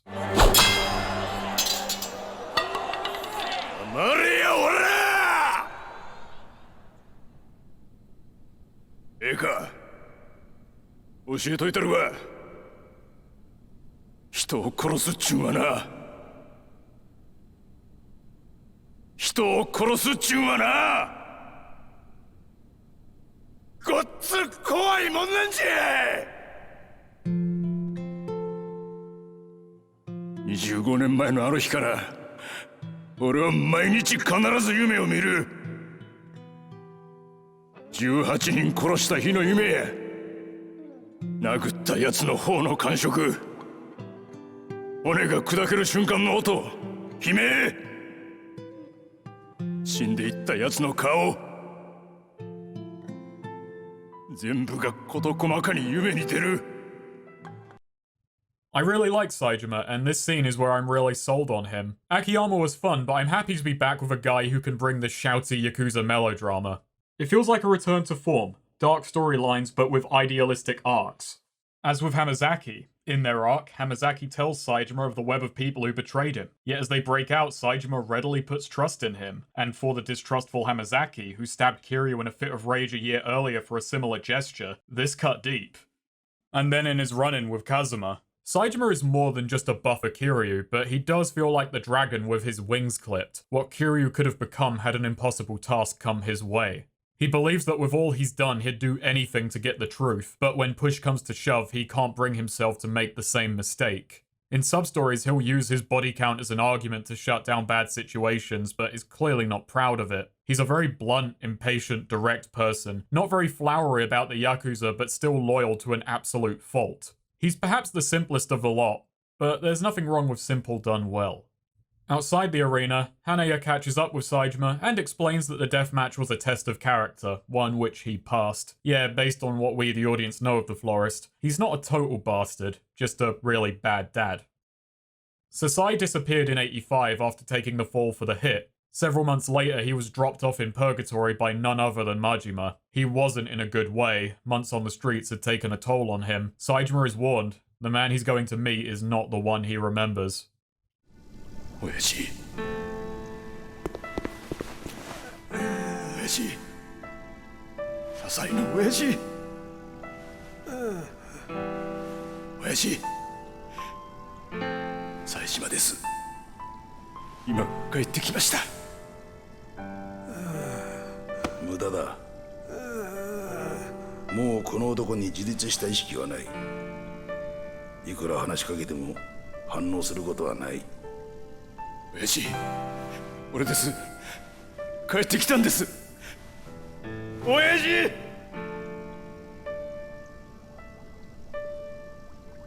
さあ、親父。ん？さあ。さあ、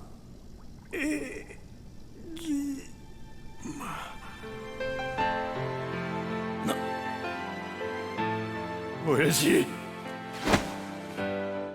Sorry to ruin a tearful moment, especially as they're about to dry up, but we're never going to see Sasai again. He's washed away in the tide of how much is about to happen. In what is Yakuza 4's weirdest bit of pacing, it's twice in a row that the saddest moment is followed up by introducing the part minigame. Hey, soul crushed? Time to be a manager. Well, crush my soul to dust, Sega. Outside of the sewers, we're stopped by Sadachi. He saw us in the Colosseum and wants our help. I mean, sure, we're clearly not traumatized or anything. Sadachi here bought a dojo. He has a world-class theory on fighting. The problem is he's a total weakling, couldn't fight his way through wet cardboard. And so all of his students leave. He wants us to be their teacher. Welcome to Saejima's exclusive minigame, another management menu game. Fortunately, one that's less boring than Hostess Maker, albeit longer and occasionally infuriating. If you played Chao Karate and thought, oh, this is missing the fear of foreclosure, well then this is for you. It does have something Hostess Maker was sorely lacking. That game had basically no story or personality threaded through it. Each of the 5 students Sadachi and Saejima teach get a little arc attached to them, as well as a good number of optional dialogues. They're all drawn to winning a tournament at the arena, and it digs into what that victory would mean to them. From self-affirmation to getting out of a rut to being an egotistical slob who thinks it'll be easy. The gameplay is at its best when adapting your teaching methods to each of the students, since they each have their own needs and motivators. The lion's share of why I like Saejima comes from here. He's a bumbling teacher, but a damn earnest one. Able to adapt around what his students need, whether it be harsh truths, strict focus, or white lies. If you pick the best options, at least. It's charmingly written. Saejima always comes off as happily surprised when he's doing well at the whole sensei bit. Meanwhile, the ever-pathetic Sadachi desperately tries to make friends with his students but gets no respect from them and Saejima both.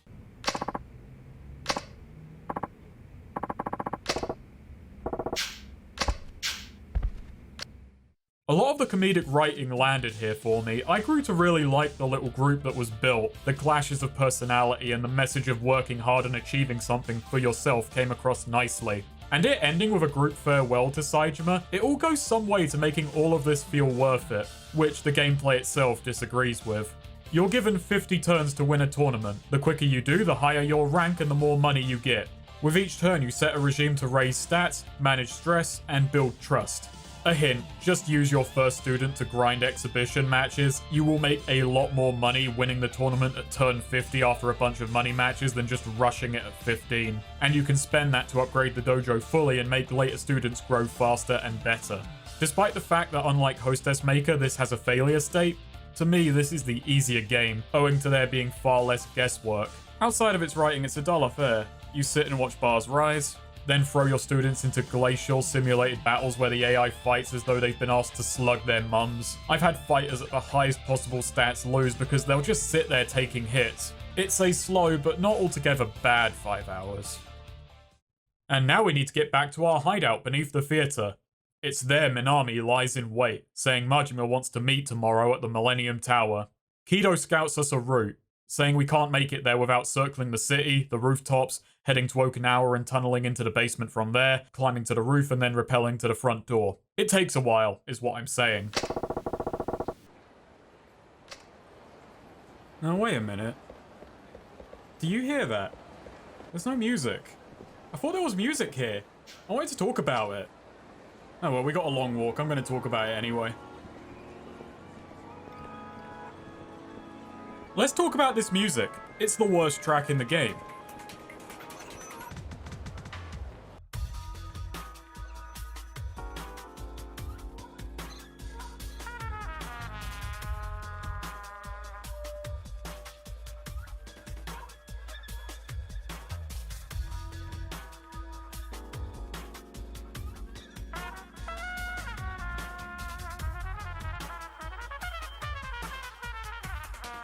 You see, it always plays when the story is hurrying you along. You see the problem, right? This track's too good to be rushed. It fits Kamurocho so well, and they always pair it with when Kamurocho is raining. I don't want to rush when this is playing. I want to chill and soak in the city. The previous entries had great tracks, but this is the first great soundtrack. The amount and variety of music on display rises dramatically from here on out. While the music in the series is generally recognizable, each entry tends to focus on a specific style, and Yakuza 4 has jazz, and it fits like a glove. It lends Yakuza 4 a lot of its atmosphere. What is it with jazz wanting you to hurry the hell up?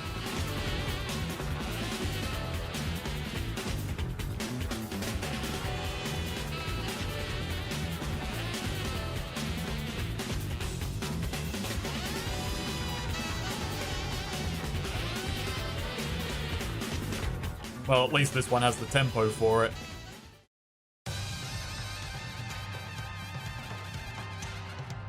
I grew really partial to this track.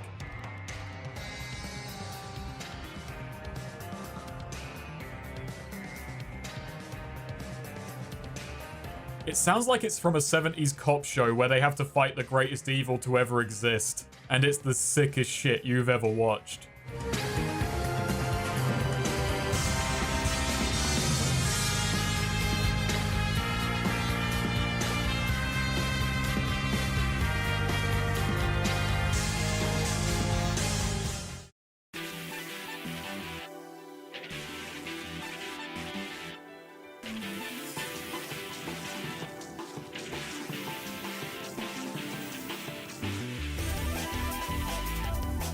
Now, the tracks for street battles are character defined. Each character had a different composer scoring their specific battle themes and cutscenes, making each character feel that little bit more unique. Akiyama's has a stylish flair and a fast pace, but never sounds like it's trying terribly hard. It's energetic, but effortlessly cool.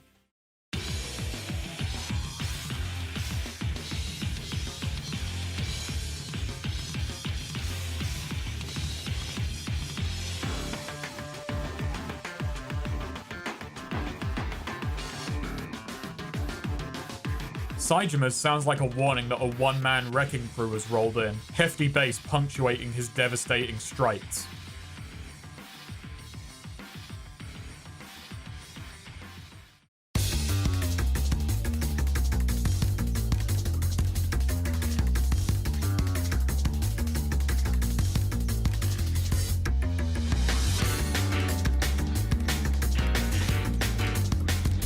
Tanimura is the least physically intimidating character. He is defense and parry oriented, and a cop investigating a mystery that seems much larger than him. So his track, the beautifully named Infinite Handcuffs, manages to sound cool as hell while also sounding like it's going to fall apart at any moment.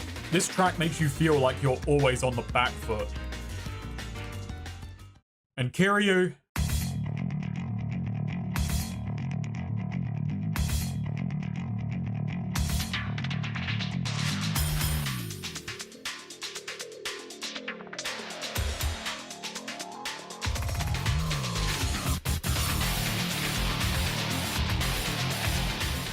Okay, I find Kiryu's a little generic. He's the most well-rounded character while also being the toughest. The track starts strong. The lead-in makes me get ready for another effortless beatdown at the hands of the Dragon of Dojima, but I lose the thread on it once the song really kicks in. It's not bad, it's Kiryu. So yeah, as you can see, it's not just jazz, rock, techno, lounge, many genres are brought in.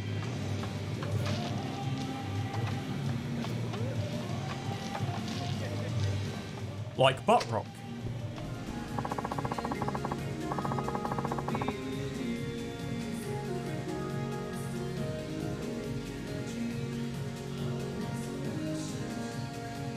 Nothing sets the mood like Sonic 06. Did you know this song actually got a music video just last year? Rewinding a moment. Before Saejima sets off to face his sworn brother, Kido asks if he regrets what he's done. Saejima knows he's not asking just out of curiosity. Kido must have something big planned. 人をこの手で殺したっちゅうことは後悔しとる。後悔しきれんくらいにな。親父のために無所に入ったとか、それが25年も続いたとか、そんなんは後悔してへん。どうして冴島さんはそんなに強いんですか？別に強ないよ。ただこの世界に入るときに兄弟と決めたんや。俺の国道は仁義のためにあるんや。キドちゃん、腹くくれ。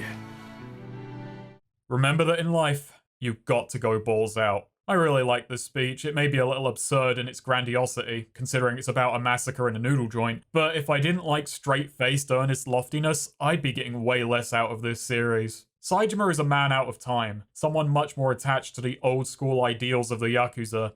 If it's for the boss, there's nothing to regret. That's the life. はい。頑張るんやで。ほなな。 At the tower's entrance, Majima has devised a test to see if Saejima is who he claims. Beat up his entire family. The world has changed a lot from 10 men being bad odds, it seems. What follows is a near 10-minute slugfest.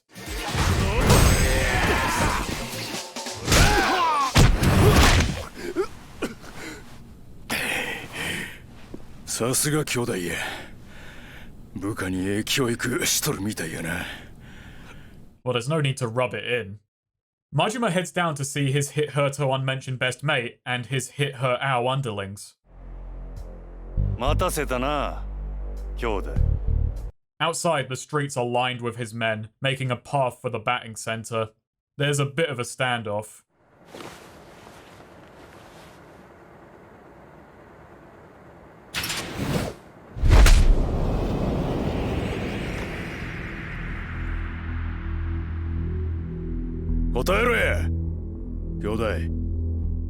Well, you had to ruin the moment.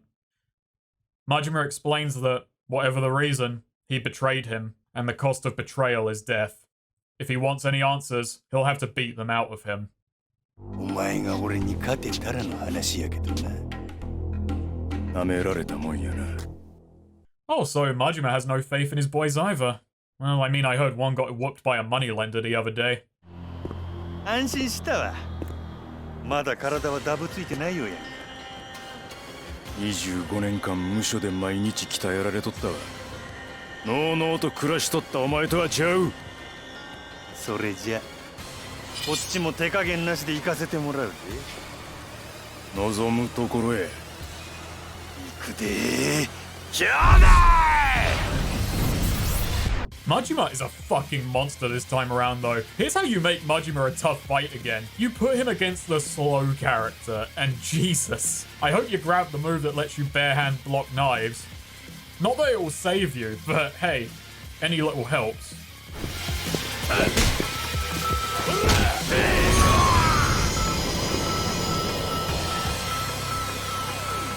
When the fight is over, the two collapse, and Saejima, the man who took out a solid portion of his clan in the last 20 minutes, says they've gotten old.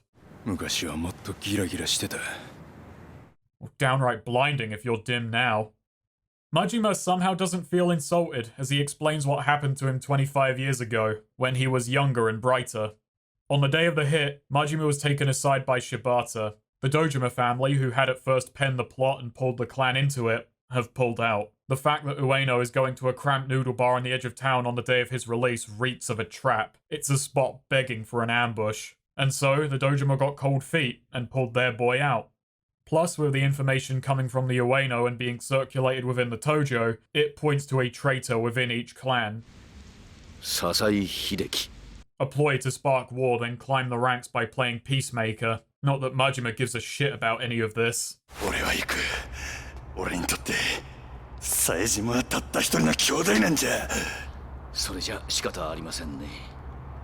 Unfortunately, Shibata had a contingency in case he didn't play along. And so Shibata played the lot of them, leaving Saejima to hang while making sure Sasai looked like the rat. And well, there's one last thing.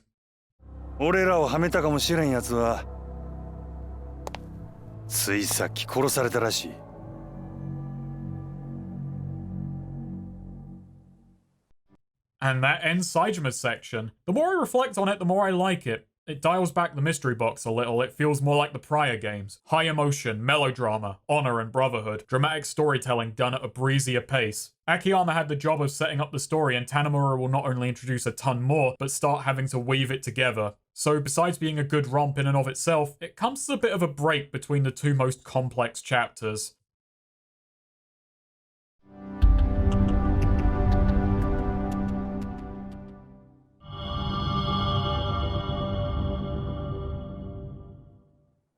Time for the third and final new guy in this ensemble, Masayoshi Tanimura, a detective in community safety. Yep, we're playing as a cop, not an orthodox one, mind. They drive that home right away. It opens with him getting a grilling from Suggs over fiddling with Ihara's body. Not that he's paying attention.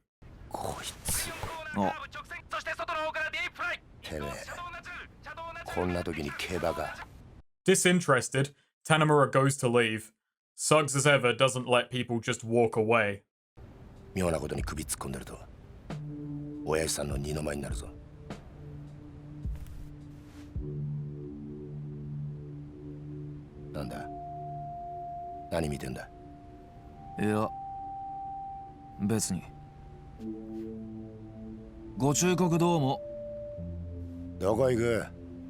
Mate, I'm the first protagonist who doesn't make his own hours. Where do you think I'm going? Starting to realize every playable character is united by being bad at whatever their job is. Tanimura has a reputation. He's the parasite of Kamurocho, owing to him gambling on the job and extorting hush money from shady businesses. On the way out, we run into a second exasperated superior, Chief Hisai. He begs us to stop gambling while we're out on patrol. If you're wondering how Tanimura is still on the force, well, it's a mix of a really high arrest rate, and I think we get some sympathy since our cop dads died. Yeah, plural. Our biological dad and the one who adopted us both died in the line of duty. And we'll at least avenge the adoptive one, Taiga Tanimura. Seriously though, we have a double whammy of dead dads. Besides that, yeah, this is about how you do a cop in one of these games. Policing is more of a hobby than a job. Tanimura asks who reported him gambling, and Hisai is scared to tell us. Yeah, that's a good sign. So we head to the mahjong parlor for answers. The table we cleared out yesterday will spill who did it if we get them 2 silver plates. Which, while we can earn that through mahjong, the man at the counter says that Ebisu Pawn has some fake silver plates if we want to skip playing. But I made a go of it and lost all of my money. Luckily, I was smart enough to have bought the plates beforehand. I'm an idiot, but I'm not stupid. I did actually play a fair bit of mahjong later.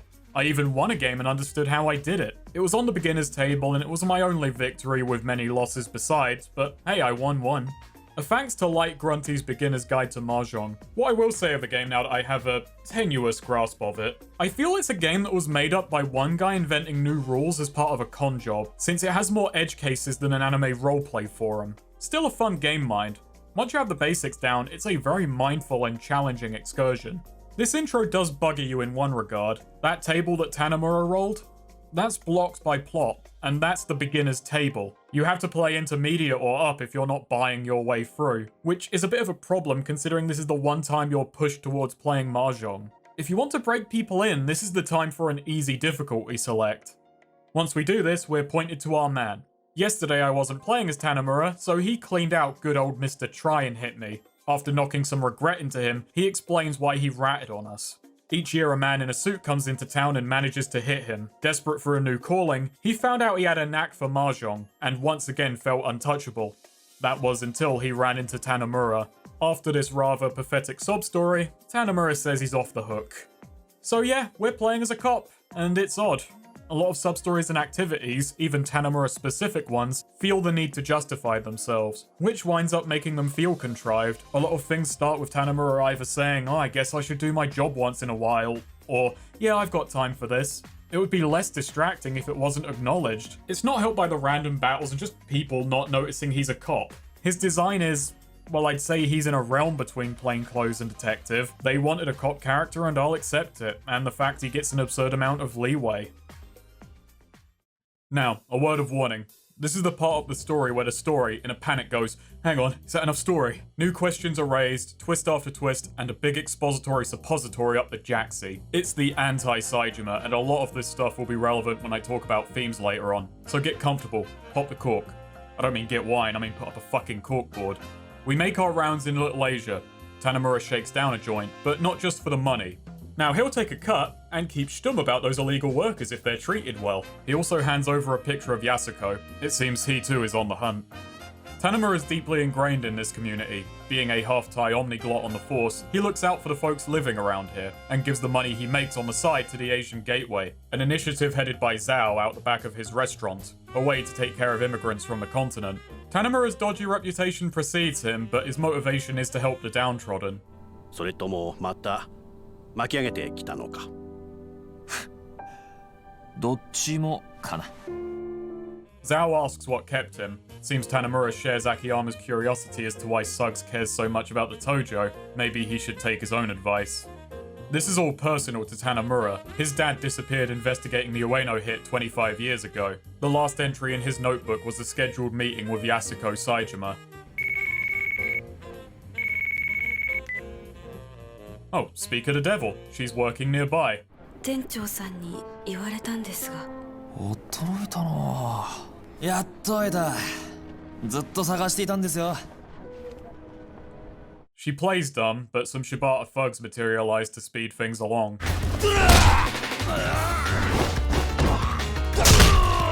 In the ensuing scuffle, she's dragged off to the docks. We give chase as many men make repeated attempts on an officer's life.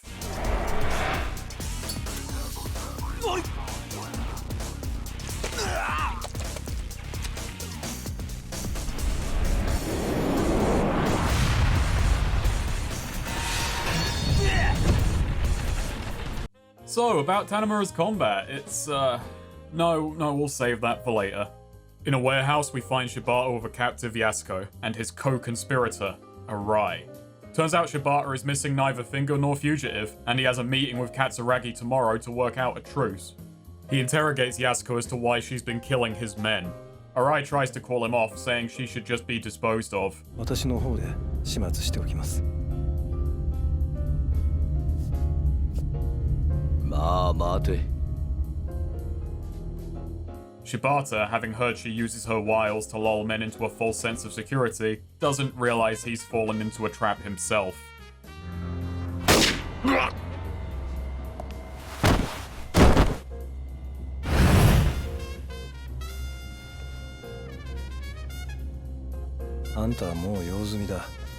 Turns out, Shibata is dead weight. He's been using the truth of what happened as leverage for too long, so Katsuragi wanted him cut loose. And with 3 bullet wounds in him, probably about time Tanimura interfered.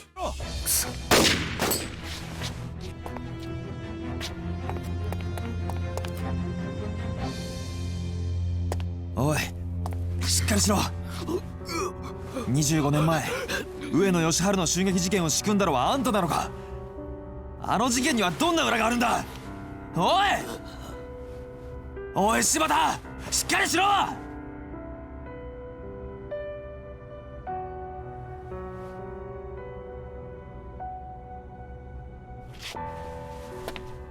くそ。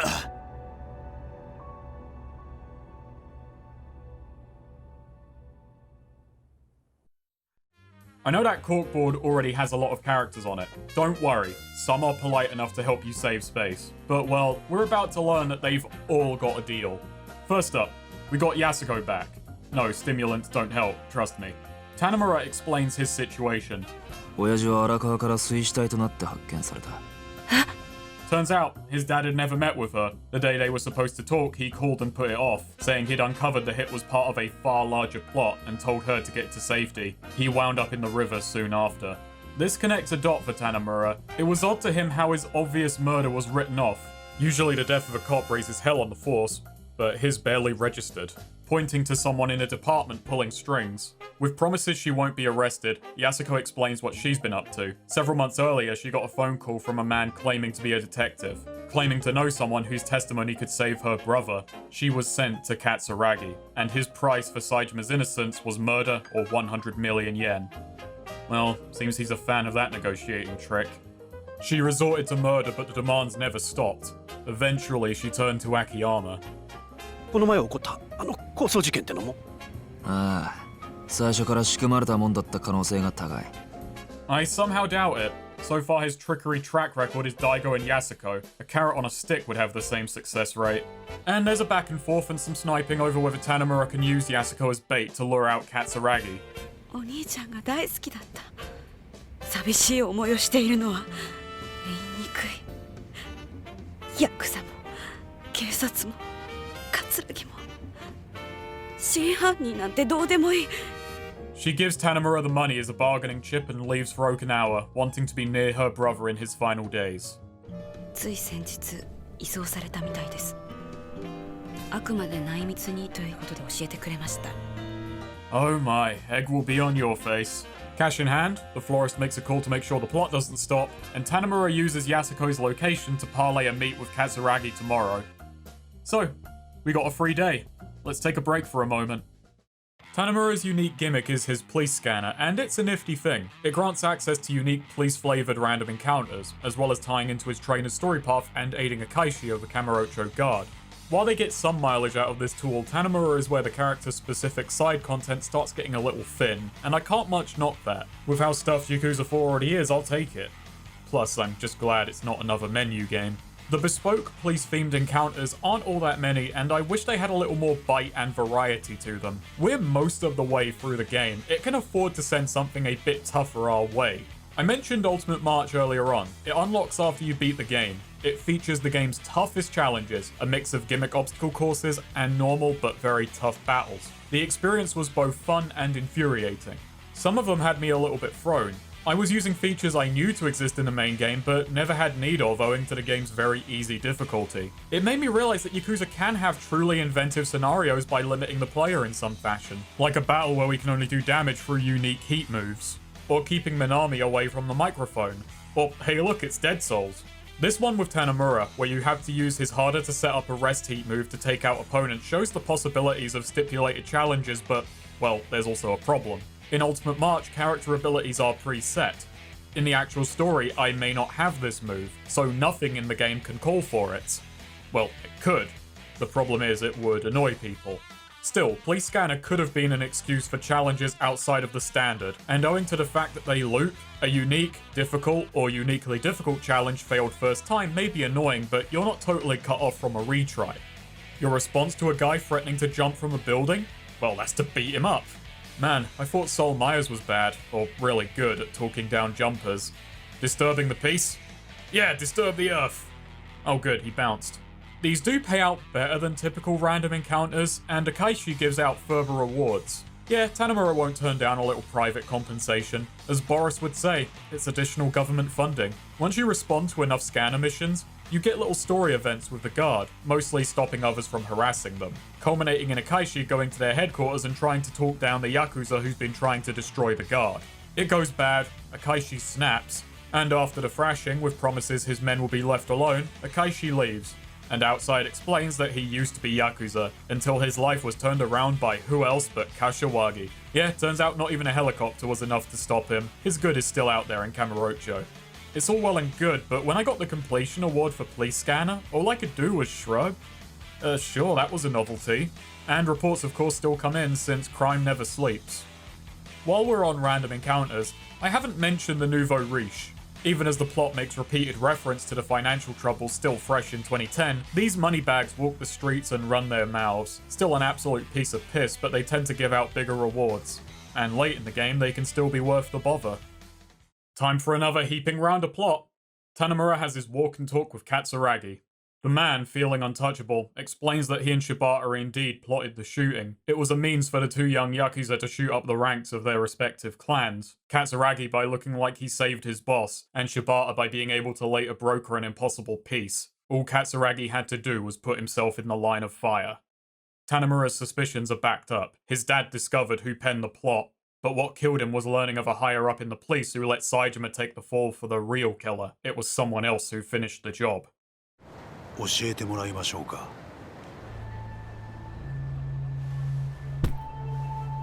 Oh, Tanimura, he never wanted that money. 彼女は沖縄へ行った。もう手遅れなんですよ。桂木、貴様! Yeah, that seems to be his MO. 25年前の事件。俺なんだよ。何？あなたが通っている故郷って店、あの店のご主人にもついでに消えてもらいますんで。貴様! Man, Kisama can mean a lot. Katsuragi disappears into the crowd, forgetful in his old age. And then in comes the most suspicious man with a save. てめえ早く行け。いつも入り浸ってる店の連中が危ないんだろ。Cheers, you bloody psychic. Oh, thank God, Tanimura has the briefcase, so I still don't need to talk about his cop. Hey, give me back my excuse. We fight our way back to Homeland, and it's there we find Chief Hisai.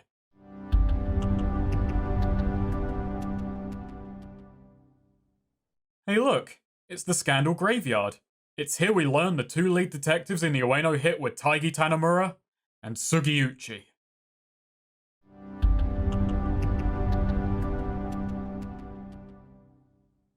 Yeah, some strain is starting to be felt. Most chapters run between half an hour to an hour and a half, but from here on out, there are just 2 chapters breaking the hour mark, and those are the penultimate and finale ones. The next day, Tanimura decides to return the loan to Akiyama. あんた、この前の? The two of them, realizing they're both deep into this conspiracy, catch each other up. The truth makes everything a lot harder for Akiyama, particularly where Yasuko and Arai are concerned. He also rejects taking back the money. If it's returned, the only link between him and Yasuko is severed. He then gets a call from Kido. Mishima has been found hiding at a dockside warehouse and begging for police protection. So a scheme is hatched. Tanimura is going to call in Mishima's location to the police and hope the rat will try and beat everyone to the punch. And well, we beat the rat with enough time for the story. It's simple stuff. Katsuragi told him and Ihara to go and start shit. They didn't question why, obviously, and after they fled Elnard, an unconscious Mishima was hid in the Champion District. After finding out Ihara was killed, he retreated to HQ, whereupon he overheard Katsuragi talking to the police and learned he was up for the chopping block, so he went into hiding. Well, Mishima, you're not gonna like the plan we had. You're well and truly between a rock and a hard place. Make that a headstone in the Earth's crust, and our rat is none other than Suggs. Turns out Tanimura had suspected Sugiuchi for a while. Yeah, so shiny you can see the future in them. He outlines how it seems like he wants to be caught, no longer happy with whatever conspiracy he's wrapped up in. That accusation hits a nerve.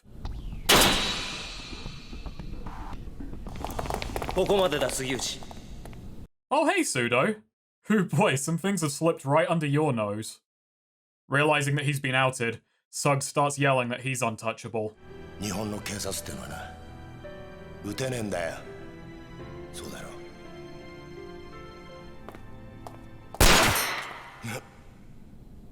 Hell yeah, raise that heat. 谷村。法律がどうこうって問題じゃねえ。要はこれが俺の警察官としての正義だ。お前やっぱり見込みがある男だぜ。現場で30年近くデカやってる俺が言ってんだ。間違いねえよ。それはありがたいね。それじゃお前の正義ってやつがどこまで本気なのか味わわしてもらおうか。待て。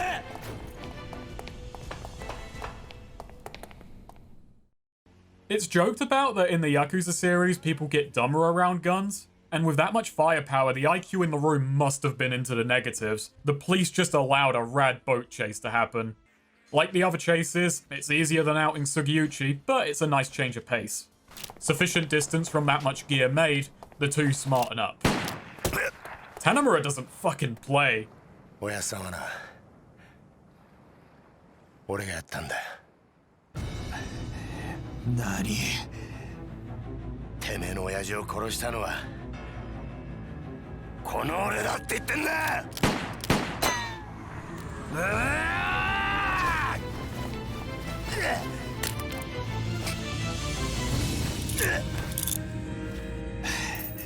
もう逃がさねえぜ。手錠かけてくれでな。捕まえたと思ってんじゃねえぞ、谷村。 Awesome, give me a handcuff fight.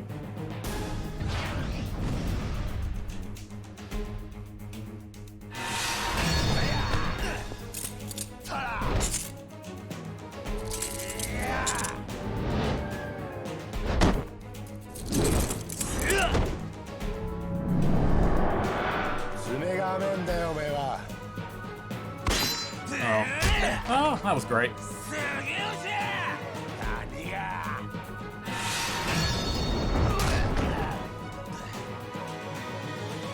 I had to hold off talking about combat until the end, you know, for Tanimura's first boss fight. The first time I fought Sugiyuchi, I died enough that the game offered turning down to easy. I put this down to me trying to fight Sugiyuchi by playing like Tanimura. You may think I dislike his combat considering I keep putting off talking about it, but no. It's Yakuza that has a problem with it. Well, with those two wank statements back to back, let me explain. Tanimura is defense-oriented. The other two characters had gimmicks, but were offense-oriented, and played quite similarly to Kiryu, just with a different rhythm. Tanimura's gimmicks are an omnidirectional parry and a two-stage grapple. Both have heat moves attached and are enjoyable to use, but I don't think they suit the game. Nor does the game try and accommodate them. Tanimura's basic combo is fairly clumsy and low damage, which is at first to incentivize the use of his gimmicks. This goes out the window when you unlock a combo-ending heat move far stronger, safer, and easier than his core gimmicks, and you get that long before max level. The whole point of his unique style is rendered redundant. Still, I try not to abuse that, actually use his tools, and it makes for a satisfying style, but his parry, unlike other characters, is just an opener, not an attack in and of itself unless you throw people into things. It also leads foes so far away that you're not guaranteed a follow-up. His grapple also doesn't have much more oomph than anyone else's, definitely not enough to justify how much slower it is and how much more vulnerable you are setting it up. Plus, some enemies are immune to the damn thing. Like, say, Sugiyuchi. Yeah, boss immunity rears its head here, which is why Tanimura just faces tons and tons of normal foes and mini-bosses. Yakuza bosses are what I would call arbitrary. There's a degree of trial and error to them. They'll deny certain combos, certain heat moves, and of course, grappling, forcing you to learn how to approach them and find openings. Sugiyuchi denies half of Tanimura's identity. And once he goes into heat mode, he can also punch right through your parry. Sugiyuchi is frustrating because for a climactic battle, I can't play Tanimura. I have to play a worse version of one of the other characters. When they hit the hurdle of a move being denied, it's fine since they have plentiful, interesting offensive options you can use to adapt. Tanimura has very little. I did talk earlier about how there is something to be said for restricting a player's options for the sake of challenge or making a player learn their other options. With Tanimura, it's frustrating because he's hamstrung by the combat system in which he finds himself. His encounter design also lets him down here. He has a slow, methodical style with one gimmick that lets him buy a little room, and so he gets hordes of regular foes and mini-bosses. I do wish that when we got to Tanimura, the gameplay shifted to accommodate him. Tanimura should have been about big, decisive moments. A low-health, high-damage character with strikes only good for building heat or clearing room. But once he has an enemy in his grips and room to work his magic, they're pretty much done. Using his parry to defend yourself against groups or shuffle foes around, maybe even needing to soften an enemy up for grabs via the parry. That would at least make it so that he's not an instant win in a one-on-one. Besides that last bit, that's basically what playing Tanimura is, albeit in slow motion. Boss as the reality may be, shouldn't have been able to deny the grapple but have counters besides mashing. Like I said, softening them up for an opening, weakening them so they can be grappled. I wouldn't even take away Suggs being able to punch through my parry when in heat mode. That's fine. That's a sign it's time to pull back and use other means of defense. You still have a dodge, obviously. More optimistically, if Tanimura was going to be about fighting groups, maybe his second state grapple should have actually had some crowd control to it, like being a more mobile grapple where you can use the enemy as a shield or a ram. It's fun to think about that, but sort of disheartening. Tanimura is fun to play, but everything about him is only viable against the weakest opponents, which is more than a little bit dull.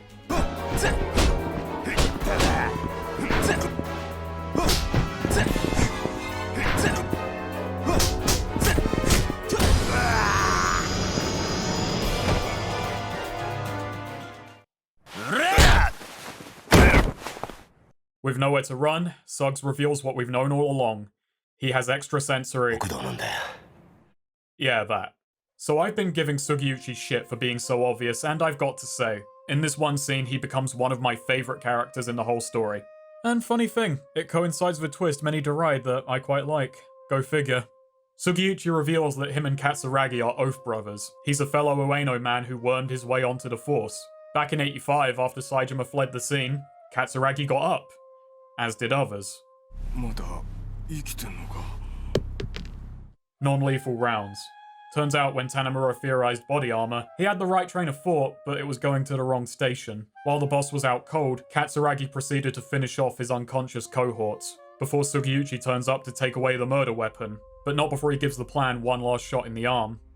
With everyone dead and Katsuragi looking like he saved the boss, he should become a favorite in Ueno's eyes and rise the ranks. Unfortunately, the executions had a fatal flaw. Sugiyuchi is assigned as detective for the case, where he files a report that would help their story. If the chief had bought it. Katsuragi didn't quite think things through. As Police Chief Munakata asks how, in cramped quarters, Saejima managed to land 18 perfect headshots, yet failed to take out his actual target. More to the point, suspicious bruises matching those delivered by rubber bullets were found on everyone at the restaurant. 君も知ってるだろ? 警察がボート鎮圧用に試験開発した特殊な弾丸だ。 Rubber bullets that aren't yet public knowledge.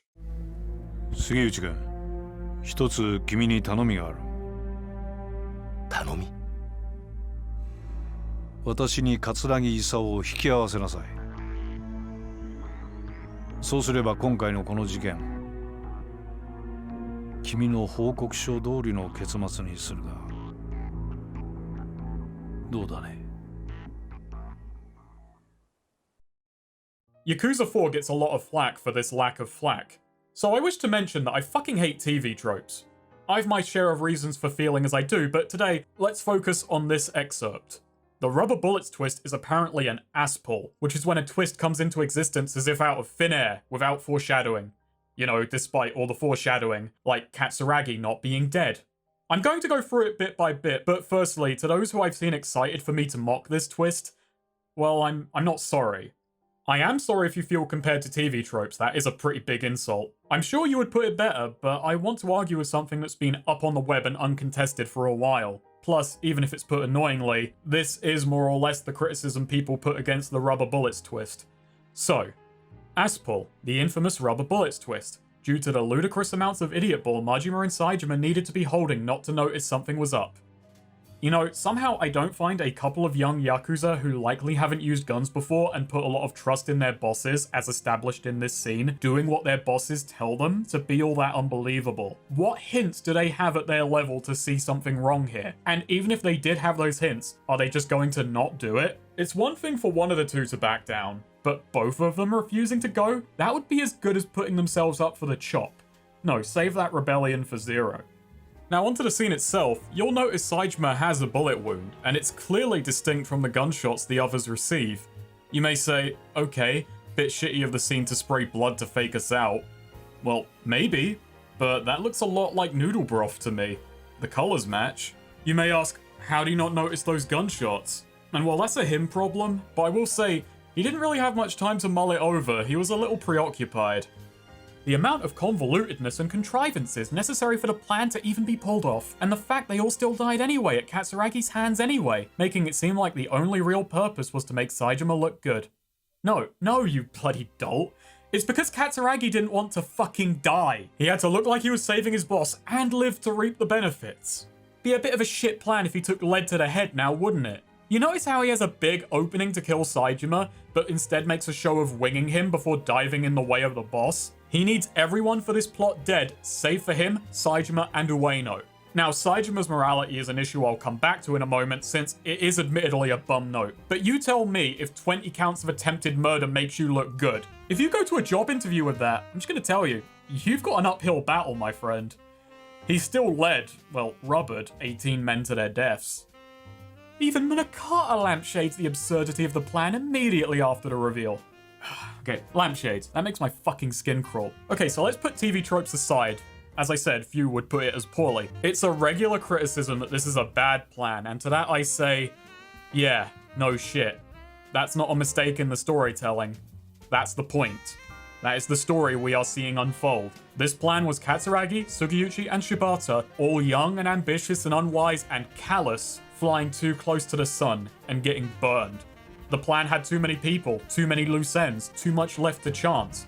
The plan only worked, if you can say that much, because Munakata allowed it. And it was for the low price of running the rest of their lives. Saejima wasn't the only patsy at the end of the day. The slipshod nature of the plan is shown, and not exactly subtly, to the audience in how it almost falls apart at many points. Flip the perspective, make Katsuragi the protagonist, and you would see a man who is pulling victory from the jaws of defeat. Or so he thinks. What we're seeing in the present day is a conspiracy collapsing in on itself. This was never a story of criminal masterminds, but paranoid opportunists who are now seeing monsters in the shadows. Imagine if people criticized Ryuji as an antagonist because he wasn't clever, when his wits aren't the point of his character or what makes for an interesting narrative. Sure, you are technically right. He isn't clever, but that's not the intent of the story. This is a story about short-sighted, merciless ambition and the dangerous domino effect keeping this lie ongoing entails. Everyone turned on Shibata for being flippant and manipulative of a truth that could ruin them. Katsuragi is trying to worm his way out from under Munakata, since while he's not a smart man, he knows Munakata will take him for a liability soon. Plus, you know, he would want to take back control of his own life. So he's after Kamurocho Hills, money, and now he wants Yasuko, all to uproot Munakata and shield himself. And then we have Sugiyuchi. His clearly suspicious actions throughout the game are revealed to be a result of him having given up, gotten sloppy. He on some level wants to be caught. It's not unreasonable. Of the plotters, he gained the least and suffered the most. 25年前のあの日、宗像を葛城に引き合わせたあの日から、俺は警察と極道、両方の犬になっちまった。本当の自分の目的なんて、もうすっかり忘れちまったよ。It's a twist that is heavily foreshadowed, sensible from the point of view of the people carrying it out, in line with one of the game's, if not the series' themes of ruthless ambition being destructive and short-sighted, and that theme of multiple perspectives present in the player characters translates well to a group of villains who each gain something very different from this whole sordid affair.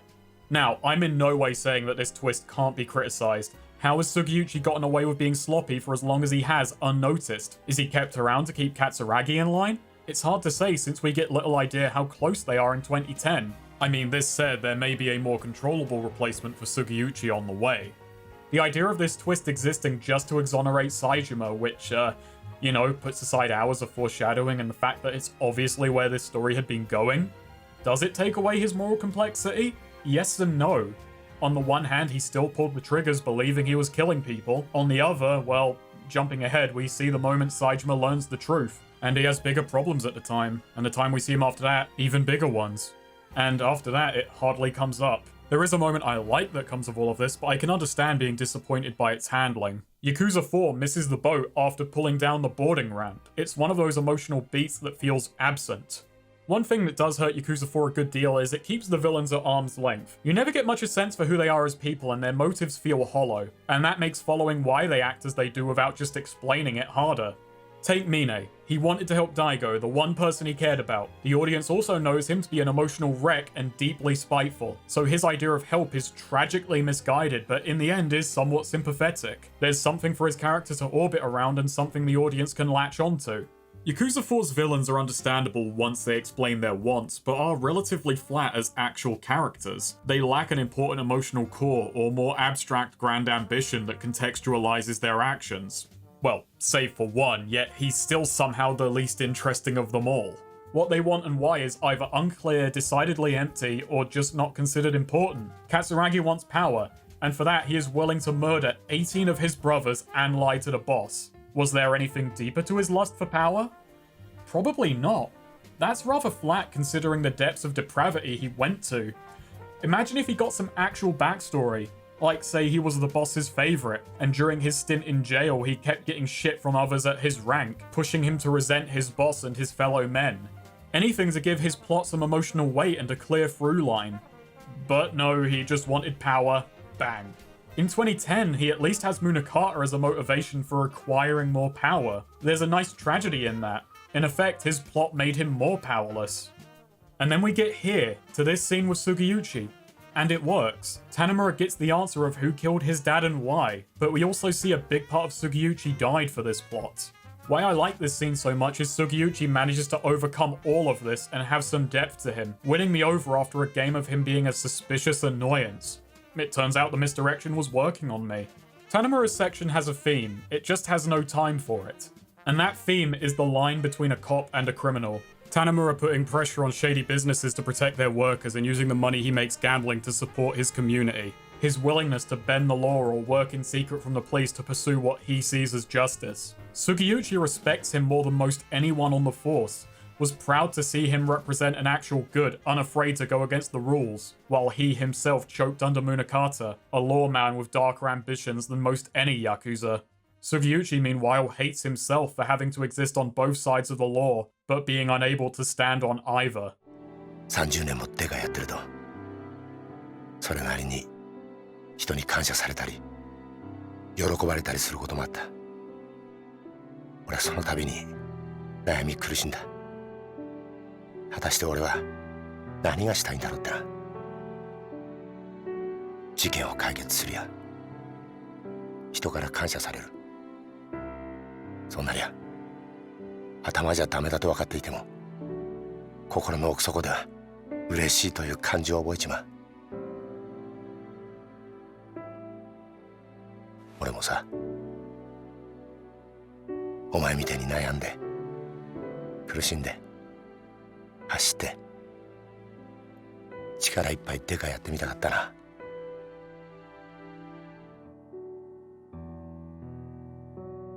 対応しろよ。Tanimura isn't done, but Sugiyuchi doesn't want to see him dig a hole he can't climb out of. それを知ったら日本の警察すべてを敵に回すぞ。それでもいいのか。親父の死の真相を知るために刑事になった時から覚悟はできてる。そうか。Well, Sugiyuchi knows that he's already signed his death warrant with all he's revealed.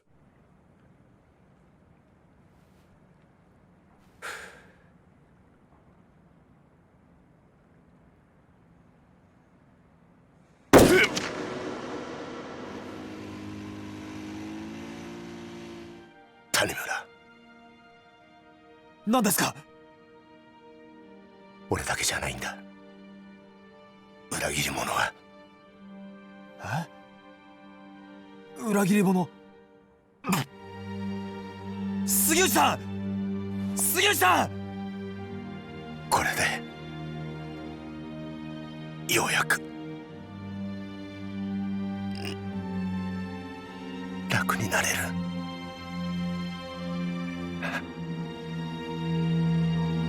ありがとうな。Oh, thanks, Suggs. You gotta go out like that, fumbling at the finish line? Alright. Meanwhile, Munakata gets a call from Hisai, telling him they've been eliminated. And all that's left is Homeland.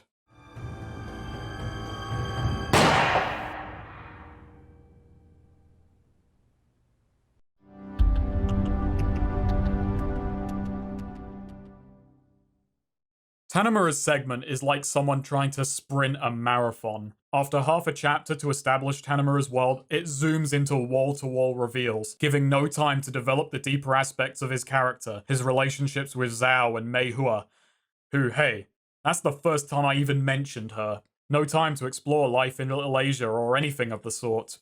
These aspects get airtime in his sub-stories and that helps prop them up. But in the story itself, we get precious little character to Tanimura's character. The theme of this chapter, the line between cop and criminal, gets similarly skimmed over owing to the sheer landslide of mystery. Tanimura suffers because his job winds up being the thankless task of getting all of the exposition and details out of the way for the Dragon of Dojima. In Japan, Yakuza 4 marks the point where the series started getting subtitles, and in this case, it is Successor of the Legend. We know now it's not Arai, but our ensemble cast. I consider this the start of Kiryu's arduous retirement process, at least from center stage. It's taken 4 mainline games, 3 console spin-offs, 2 remakes, and a decade. They are hesitant to let go, but it makes narrative if not business sense to take the spotlight off of just Kiryu. We've seen him take on the Tojo, the Snake Flower, the Omi, the Tojo, the Jingwon, the Tojo, the FBI, international arms dealers in the FBI, and the Tojo. What can you throw at him while having the result not be a foregone victory for Kiryu? We as an audience know he will win, not without sacrifice, but for there to be any stakes, you have to believe there is some chance of failure. This plot is huge to Akiyama, Saejima, and Tanimura, but to Kiryu? This is nothing he hasn't seen before. He has fried bigger fish. Kiryu's handling in Yakuza 4 is a mixed bag. He gets a bit cloying with how much his sage-like wisdom is played up now that we're in control of him. But the writers have some fun with his indestructibility, which leads to some of my favourite moments. Days after Saejima left for Kamurocho, Morning Glory is graced by another visitor. Nice to see you again. どうしたんだ、はるか。あの子はあいつはあんたのことが嫌いなんだろう。まあ、無理もね。Kiryu tells him that Saejima made it to Tokyo, which gives Hamazaki genuine relief.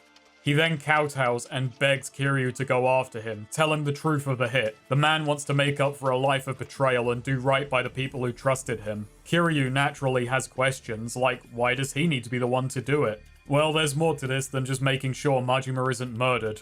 The file he has is far too hot to be used as insurance. What he found is evidence of an old money trail, showing that the 10 billion yen was meant to wind up funding that private prison. It was a ploy to take Yakuza away from prying eyes and cut deals with them, taking the reins of crime on the outside.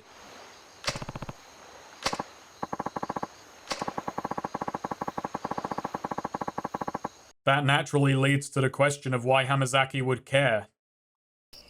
これを見てくれ。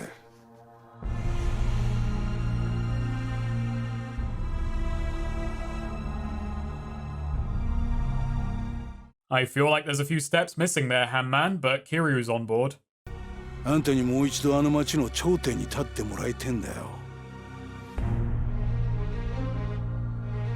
そうじゃなきゃ、俺たちが命かけてきた登場会がなくなっちまうんだ。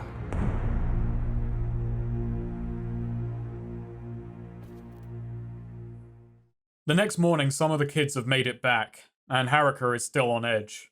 浜崎さんだ。俺の昔からの知り合いで。ダメ。こちに近づかないで。1年前おじさんのこと刺したんだよ。私それ目の前で見てたんだよ。そうだよな。俺は悪党だもんな。浜崎、悪かったな、はるかちゃんよ。その子たちに近づこうとして。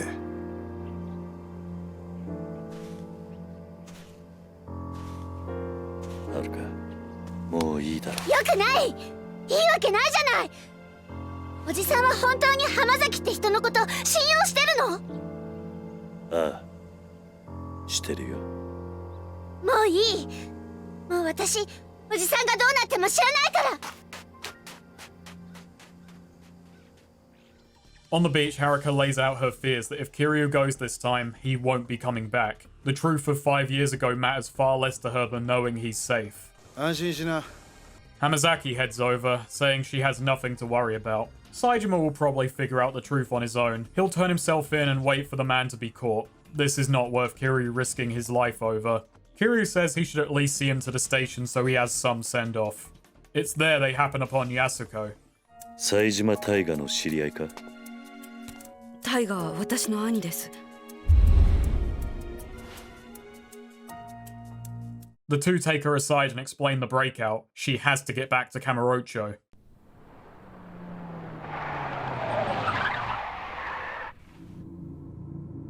どういうことだ、こりゃ。どうした？変な連中が大量にビルに入ってきやがった。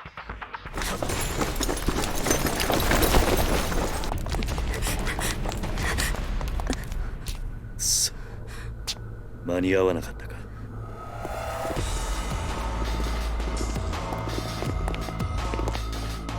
警察じゃない。誰なんだこいつらは。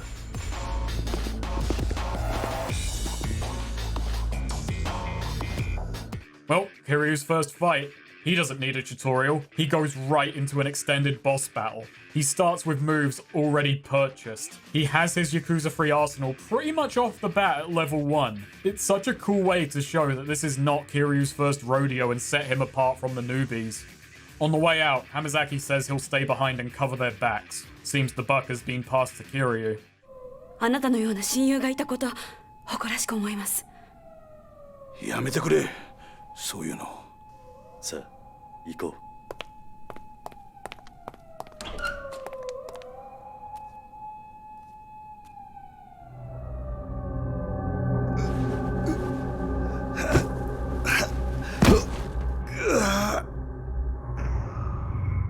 And Fuss ends his arc.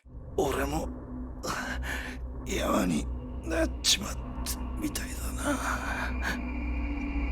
My feelings on Hamazaki are mixed in a manner similar but also inverse to Rakia, with the caveat that few villains survive game to game, let alone get a redemptive arc, and an earnest one at that. Trying to make amends, not denying the suffering he's caused, trusting Kiryu's trust in him. A lot is gotten across emotionally in a very short time. I wanted to see where Hamazaki was going, and the answer winds up being 6 feet under. It feels decidedly cheap a death. And reeling from that death, the story is going to get wobbly for a bit.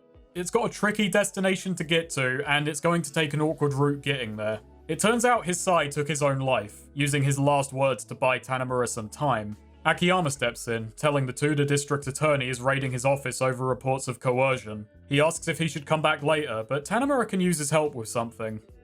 Kiryu, meanwhile, has brought Yasuko to Serena, where Date is tending bar. It's here he asks her why she needs to see her brother so bad she'd kill over it. Which, well, he never learned she was doing that, and I doubt Yasuko would blab, even off screen where she does anything interesting. Strap in for backstory and a ham-fisted lecture. As a child, Yasuko needed a transplant. Owing to a rare blood type and only being half-sister to Saejima, he went out and tracked her biological father down, an Omi man in Osaka, and an absolute bastard. He demanded millions for the transplant. Being 15 at the time, Taiga had no way to drum up that cash, but worked the streets each day, getting in scraps and taking what he could. In the end, Patriarch Sasai footed the bill, on condition Saejima joined the family. And so Yasuko would be more than willing to kill for Saejima's sake. After all, he gave up the life he wanted to save hers. And small aside, but the fact his dream was to be a teacher does make me appreciate Creator Fighter that bit more. It gives it a bittersweet vibe. 正直言うと、兄が18人殺した犯人とか、そうじゃないとか、真犯人が別にいるとか、そんなのはどうでもいいんです。私にとってお兄ちゃんはお兄ちゃんだから。And hey, she finally got a moment that gave her some emotional weight and we saw it. That's the stuff that can make you get into a character. Then Kiryu tells her to sit still and not make a mess. He's not totally unjustified, but Kiryu goes 0 to 60 in this scene. 安子さん、もし冴島がすでに死んでいたとしたら、あんたどうするつもりだ？死ぬ気なんじゃないのか？Telling her that a hard life doesn't excuse the way she's lived. He'll go and find Saejima while she waits here. Figures he'll start with Majima, only to find him getting dragged away by the cops. 何があったんだ？うまいことはめられてしもた。これでしばらく身動きが取れへん。誰にやられた？大悟や。Okay, let's cut to fuck up vision. How's Daigo doing? 真島を逮捕することができましたよ。Badly. Munakata is on the hunt for that file. Even without it, he has Daigo on the ropes. He makes an offer. He'll see to destroying the Ueno Seiwa on condition that his man, Arai, is promoted to captain in the Tojo. So what is Munakata's deal? Because, well, he does have one. To start with, to understand Munakata, you have to understand that he's full of shit. 未だに信じられません。だがそれが真実です。Now he believes it, but it's all hot air. On the surface, he's a cop-flavored Jingu. He dresses up his power fantasy as a means of controlling crime, saying that the Yakuza have become too public, too wealthy. It needs to return to the shadows, be something that the police can control. This would be a very skewed but noble goal from someone very, very different. 上野清和会はどうするつもりなんですか？あの桂木という男がバカでないなら、おそらく彼らは彼らで動き出しているはずだ。私以外の警察上層部との取引の材料を確保するためにね。Two bargaining chips, in fact. Katsuragi stormed Purgatory and found the big man there. And Saejima's advice was much appreciated. スカイファイナンスの隠し金庫にあった現金1000億。無事、強奪に成功しました。お前は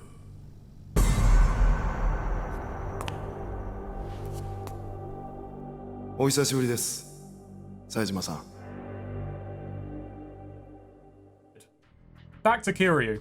It's time for one of the most daft fights in perhaps the entire series. He rushes back to Serena to check on Yasuko, only to find Date drugged and her gone, likely rattled by what Kiryu said before he left. We chase her across Kamurocho as she heads to, oh dear, Purgatory. And she's being led there by Loan Shark and Lawman. やばい。誰か追いかけてきたみたいだ。Hey Yasuko, you want to explain? やすこさん、あんたは先に行ってくれ。Yeah, banger idea, but she's got something to say. ってどこに？あんたの兄貴らしき人を見かけたって情報があってな。昔のホームレス仲間から聞いた。これはもしものことがあったら使ってくれ。So Yasuko leaves, and I'm re-recording a bit here because my opinion on this part changes a lot, along with my opinion on Yasuko. Now I get it, in this moment she is pissed at Kiryu, but I want to go back to Akiyama's part. I mentioned one read of her character is that she's just playing nice and manipulating the leads, but ultimately I did not believe this is the way the story wants to be read. It wants us to care for her come the end, and I feel that would make her unlikable. Well, I'm going somewhat back on that, since there's nothing she does or says that contradicts it, and also I feel that just disliking her because, oh, she manipulated the leads is a bit unfair. There's a lot of room to interpret her character, whether her feelings are genuine, whether she's putting on an act to get people to do as she wants in the hopes it will lead to Saejima, maybe a mix of the two. Another reason I'm going back on that is this ambiguity does make her character more interesting, and I feel like I missed a trick not noticing that. After all, Akiyama did have that talk about the femme fatale. Yasuko just makes for a very unorthodox one. Anyway, Kiryu catches up, and the three dance around every possible word that could avoid this fight. おっと、ダメだよ。さっきから何を言ってるんだ。俺はあの女を守る必要があるんだ。なんだそりゃ。誘拐するじゃないの？ Until finally, they just drop the pretense. お前らは悪い奴には見えないが、少し痛い思いをしてもらうぜ。言うね。さあ、こっちはいつでもいいぜ。覚悟はいいな。行くぞ！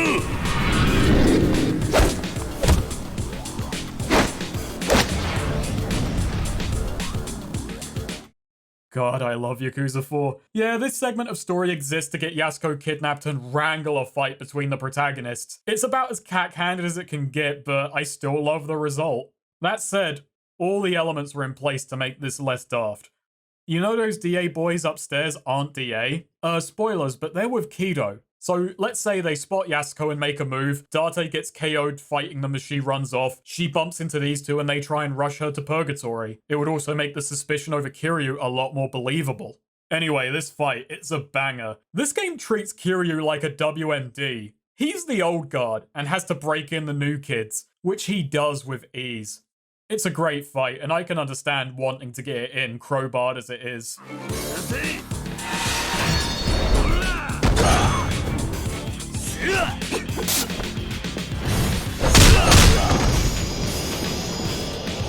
通させてもらうぜ。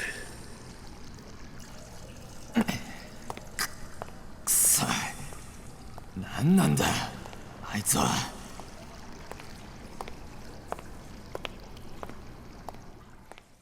Afterwards, the three stumble into the raided purgatory. Far too late. 誰にだ？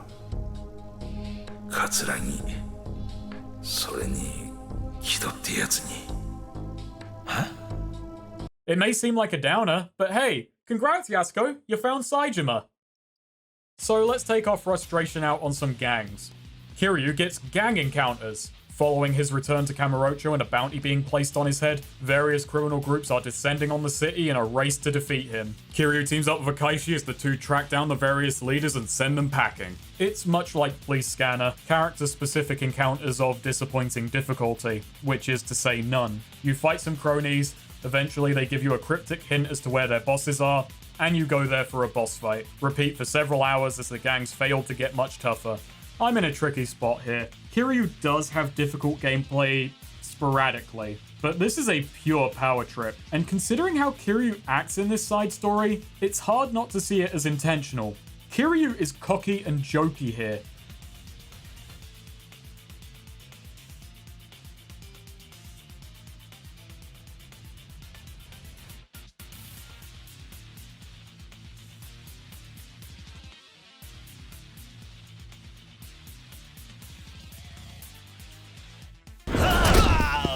He treats fighting these gangs the same way you'd treat spring cleaning. There's no danger. His dialogue is so amusingly laid back. Which gets really weird when it does get, while not heavy, at least somewhat emotionally charged.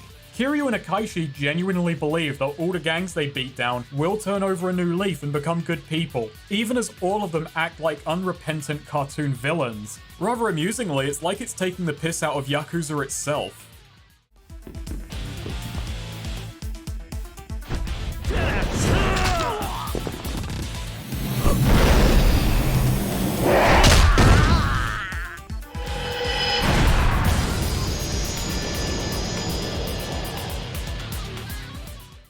So, the group convenes at New Serena. Akiyama's down. All his money has been stolen. やっぱり金盗まれてたのか。綺麗さっぱり。いくらぐらいだ？1000億。はあ？ Turns out he kept it in an unlocked safe in his office. He figures Kido lucked into finding the vault some time back, since he noticed his books were knocked out of order about a week ago. Not to mention Kido's kidnapping is suspect. Akiyama knows he's a monster in a fight, but keeps it under wraps for Kanamura's sake. The fight a smokescreen for his office being a mess.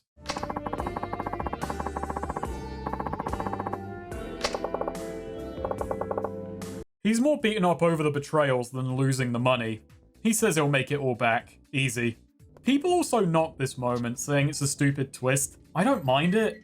It's in line with the Akiyama we've seen, a man who flunks on collection runs, puts no interest on his clients so he'll at best break even, and doesn't trust the bank. Plus, I just love Saejima being the one who gave Kido that push. Because remember, you gotta go balls out. You know, I can't believe I'm saying this, but I don't consider characters acting in character to be poor storytelling. Still, Akiyama says this week hasn't been all bad. Getting to meet Kiryu is an upside. The man is his hero, saving his life with the 10 billion yen. Hey, don't thank Kiryu, thank Nishikiyama. It was that mad cop that blew himself up the waterfall. And it turns out Akiyama may have been unknowingly laundering that money before the bank struck him on the phony embezzlement charge. So all of this feels personal to him. They wonder what their next move is, which is when Kiryu produces the file, the one thing Katsuragi could want. They call him on Tanimura's phone and Kiryu arranges a handover. お前が今一番欲しがっているはずのものが今俺の手元にある。冴島が浜崎と脱獄した際手に入れた例のファイルだ。取引の内容は冴島大河と安子の身柄、あと木戸が奪ったスカイファイナンスの金1000億だ。伝説の極道ってのも交渉事は不得意のようだな。そんな取引じゃ俺は動かない。This leads to one of my favorite exchanges when it comes to how Yakuza 4 sees Kiryu. Katsuragi arranges a meet on the roof of Kamurocho Hills. However, the entire Ueno Seiwa will be in the building with instructions to stop Kiryu. This isn't because Katsuragi thinks this will really stop him. He just wants him to be too tired to beat him up when he gets to the roof. That's astounding to me.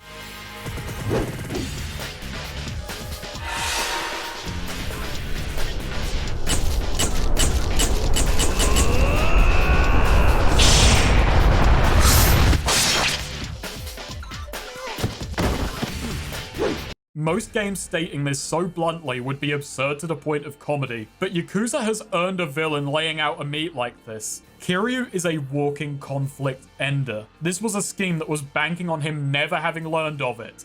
And, oh fuck, here he is. The House of Cards was already toppling and now someone's turned on a fan. In story, Kiryu doesn't get a great deal of actual gameplay. He fights Saito, Akiyama and Tanimura, and an entire skyscraper.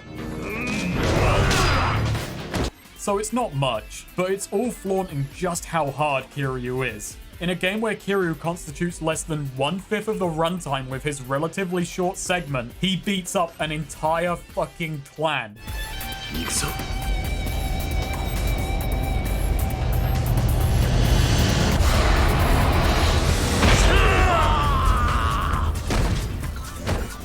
Only I'm allowed to ruin the Tojo.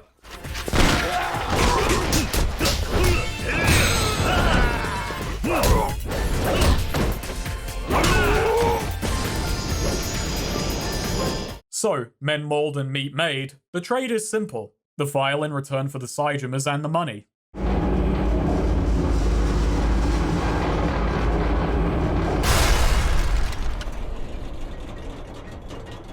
お待たせしました。お約束の現金1000億です。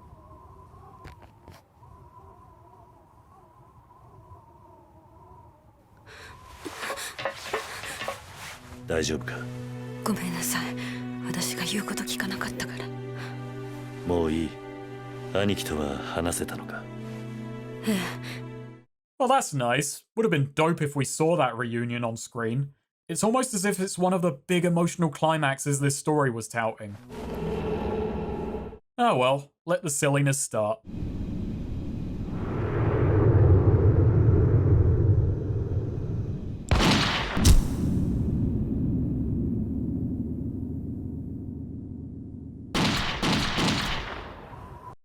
Turns out Kido's allegiances lie elsewhere. これを。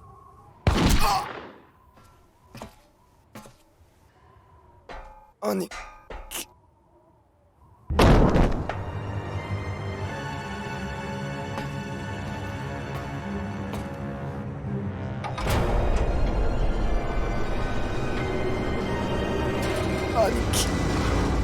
Oh dear, a dramatic moment, made hilarious. 登場会はお前に渡さねえ。何があろうと俺が食い止めてやる。いいな。遅すぎるんですよ。あなたはいつも遅すぎる。だからこうなるんです。それじゃ。The moment Saejima is freed, he sprints over to Katsuragi.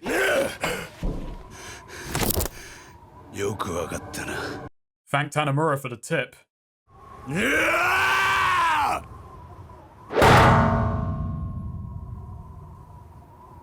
お前のようなカス殺す気もせん。一生そこで寝てろや。As Saejima turns to leave, Katsuragi draws.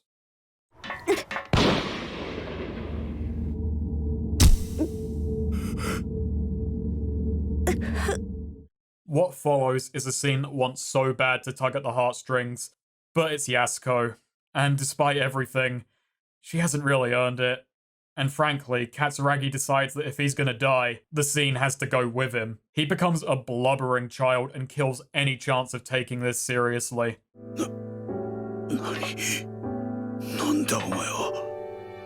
Oh, I figured ballistics would be your forte, Katsu.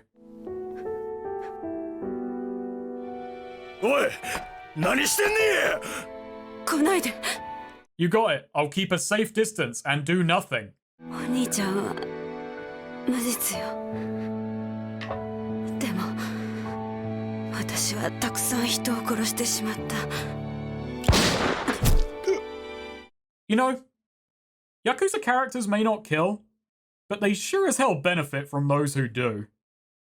おい、やすこ、やすこ、おい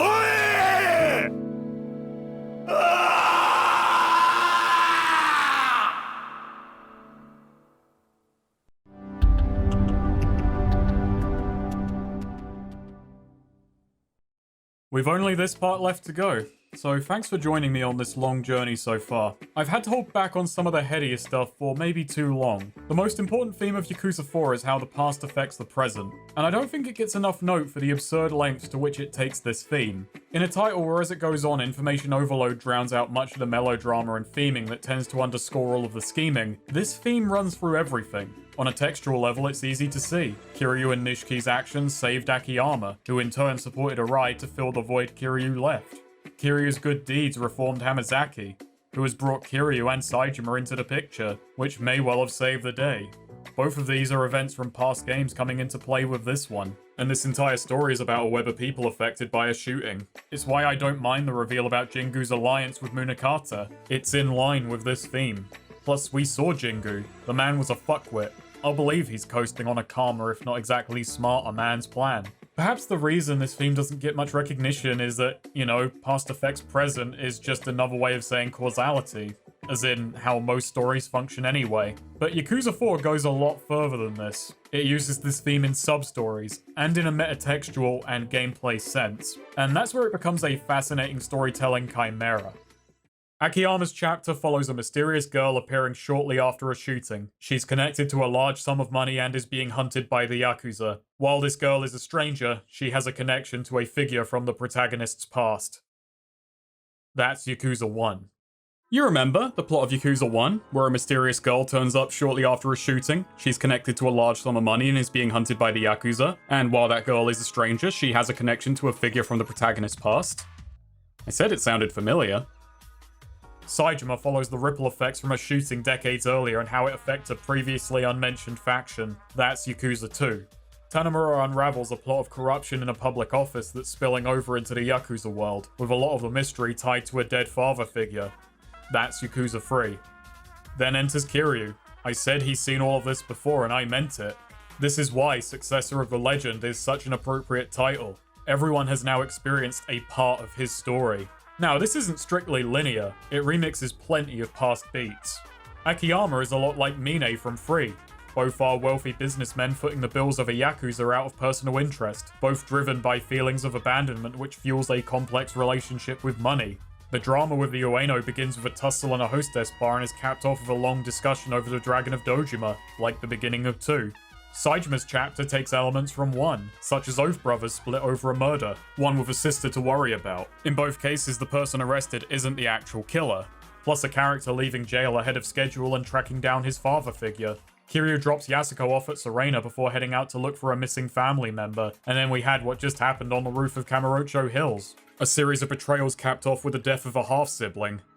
That roof is cursed. Yakuza 4 takes the broad strokes of every previous entry and puts them all into the same plot. I'm in no way saying this is creatively lacking. While those beats are the same, the context, the characters, the results, the themes, and the morals are incredibly different.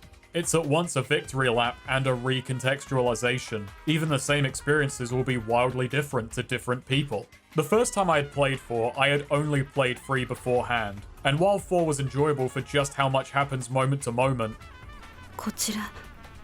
most of the time, the twists, turns, and betrayals were entertaining but could come across as flat, feeling like it's just happening for the sake of a shocking swerve.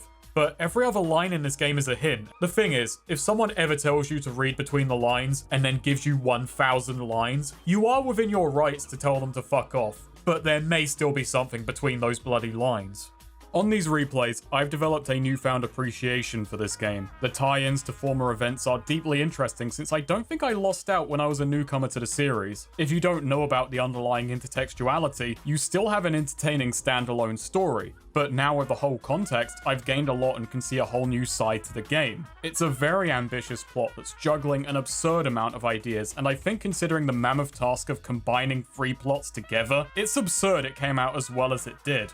That said, it does lead to some good moments having to be awkwardly wrestled into place, and others are just missed, and none are more hurt by this than the Saejimas. I can understand people not liking the rubber bullets twist from a perspective of it robbing Saejima of grit, but I don't agree. The issue is he's hit with back-to-back tragedy thereafter, and Yasuko's death is an absolute mess filled with unintentionally hilarious shots, especially the one Katsuragi takes to the noggin. Taiga has one line in response to Kiryu telling him about the evidence that will exonerate him of murder. What does he say?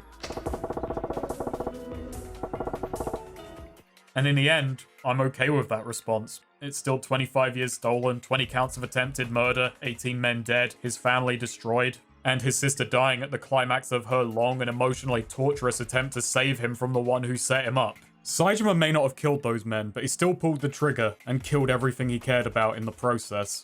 Should the game give him more to say and reflect on regarding that? Maybe. Are his hands clean by the reveal he didn't fire real bullets? No, not at all. The theme isn't quite as present in gameplay, but it does see some use. The hostesses, Akiyama coaches, can later be dated by Kiryu and Tanimura. I suppose that's where all of their story wound up. Meanwhile, the fighters Saejima trained can join him and Kiryu in the Coliseum as tag team partners. Those minigames may be dull, but this is good payoff. Far beyond the minuscule material rewards you'll get from them. You get to see your work pay off. The ways through which you unlock new attacks are pretty much standardized now. Level ups, revelations, trainers, and a few ancient moves at the pawn shop. IF7R takes a bit of a downgrade. It's good for letting me face different bosses as each character in a limited capacity, but this mode made me wish there was a custom battle suite instead. Now only the 3 new characters can actually get moves from IF7R, attacks taken from Kiryu by defeating him, and I find that really cool. Other than that, every single other battle serves to buff the heat gauge. The trainers take the theme in a more narrative direction rather than a gameplay one. Akiyama meets Saigo, a crazed mercenary filled with comedically inept advice.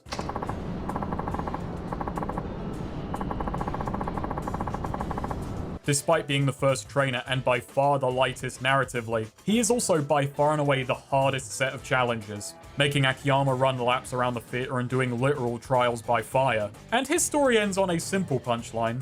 After acting ominous about seeing something in Akiyama, it turns out he just had a giant tab at the club and hoped this could substitute payment. Saejima meets the Master. He's been tunneling under Kamurocho for 25 years in search of a treasure his father left behind. These are each mining-themed challenges based around careful timing. The Master winds up finding the treasure and vowing to use it to help others. Meanwhile, Saejima gets a bunch of old combat manuals and a katana.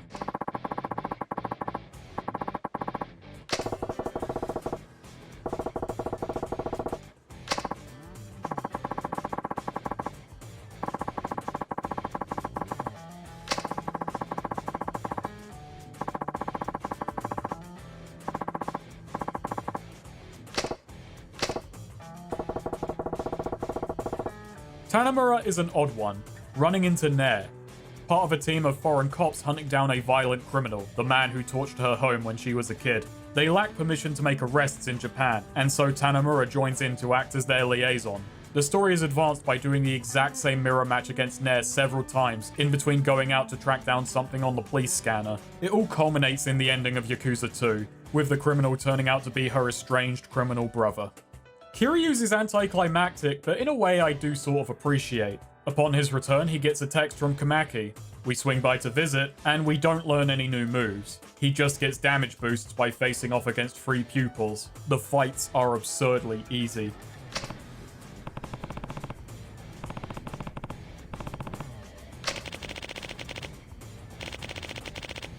Kamaki says he's long since run out of things to teach Kiryu. All he can do now is make sure he doesn't fall out of practice.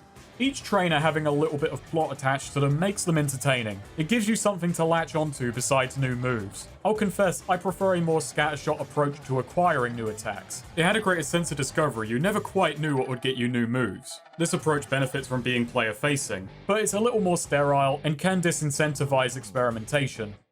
Naturally, not every substory is beholden to theme. It varies, and I'd say quality is an upswing from Free in general. The new characters give a lot of breathing room for scenarios Kiryu would be an odd fit for. Akiyama, naturally, is the life of the party. He gets a text message about a Forex seminar and thinks it would be fun to go and laugh at it. He's a riot. Naturally, many of his substories focus around his clients and money. Akiyama is like Kiryu in that he'll help anyone who comes to him, but he uses his tests as a way to keep people at arm's length while making them feel they've earned it for themselves. He'll guide people to the right answers. And not everyone passes his tests. It's not all happy endings. Nor does everyone have honest intentions to begin with. I would take a whole game about Akiyama's customers. Yakuza 4 leans more on substory arcs, where several substories lead into one another for a larger narrative. Akiyama tutors Shiobara, a spoiled brat running his father's company into the ground and refusing to downsize. After teaching him the value of downsizing, he tries to apprentice under Akiyama. The high life gets to him, spits him back out, and it culminates in a straw millionaire plot. During all of this, we see the ups and downs of Akiyama's usual business. The fact that he treats his tests clinically, there's little emotion when someone fails, and you won't always know if the people who leave with the money will follow through on things or act in good faith. Once they're out the door, they're out the door. You rarely see them again. You just have to trust they'll do the right thing. The side content fleshes out this absurd business and makes it feel three-dimensional, asking the pertinent what-ifs while still having fun with it.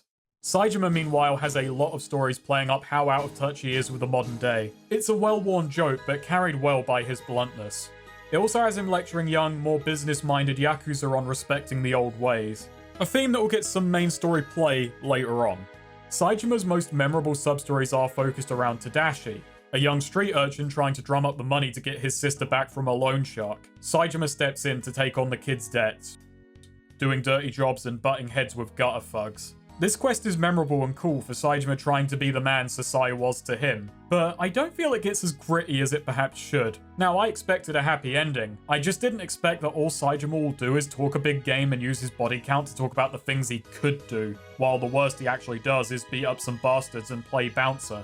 Besides that, I talked about parallels with past entries. How about a game running parallel with itself? The same basic event, but shown in an entirely different light. Tanimura again is odd. He swings from the most light-hearted substories, like playing wingman at a group date, to this. Perhaps one of the darkest substories so far. He agrees to Russian roulette for 3 million yen. It's only interacted with via text prompts, and while you can lose, you can't die. Tanimura states afterwards he was fairly certain it wasn't a real game. It was. A fair few of Tanimura's substories show him having very little regard for himself. Tanimura has two strands for his substories. One is avenging and learning about his biological father, Kaga. He died investigating a human trafficking ring, which is where he fell in love with a Thai woman, Tanimura's mother. We team up with Saki, a counselor who worked with Kaga. It's a much more straightforward and cliché detective plot than the main story, a rather straightforward comedic cop drama, pursuing leads, arresting perps, narrowly avoiding death at the hands of random goons. Its simplicity compared to the main plot actually lends it better pacing and allows it to more easily explore the characters. We get more of what Tanimura sees in being a cop and following in his father's, possessive and plural footsteps. Now, it's not terribly substantial, but if you are enjoying the detective angle Tanimura brings, then this is another helping of it. The other strand is helping Little Asia and exploring the issues faced by the immigrant population, beset on both sides by criminals who make a target of them and a government who have little time or will to help. Tanimura is more or less their first and last line of defense. This will sound far more patronizing than I intend it, but it fulfills a similar role to the orphanage in Free thematically. While we do help with crime that the residents face, we also spend a lot of time helping the kids, and perhaps most clumsily, when a bunch of them start spraying anti-Japanese graffiti because their parents were deported, we track the kids down and give them a talking to. The moral at the end is, oh, there's no one to blame. You should work hard for yourselves rather than taking it out on others. And they all buy that without argument. I think they're sad because their parents are gone, Tanimura. You sure are. Ah, forget the conspiracy, forget who killed my dad. I'll just try harder for myself. Besides this, the Little Asia stuff has a good degree of levity and lightheartedness, giving a good sense of a community who has to look out and care for each other while not shying away from the difficulties they face, occasional stumbles aside. Kiryu's substories feature a lot of returning characters, some really surprising ones like the leaders of the color gangs from 1, with many of them having tidied themselves up. They are happy to see Kiryu and show how much progress they've made.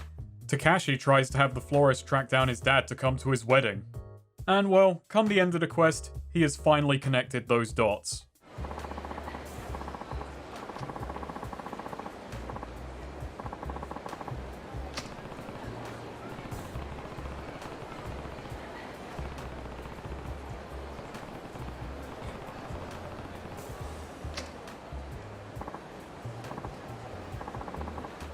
Kazuki is handing the reins of Stardust to Yuya, and we see him learn how to handle that responsibility. And Saya wants to introduce her boyfriend to Date.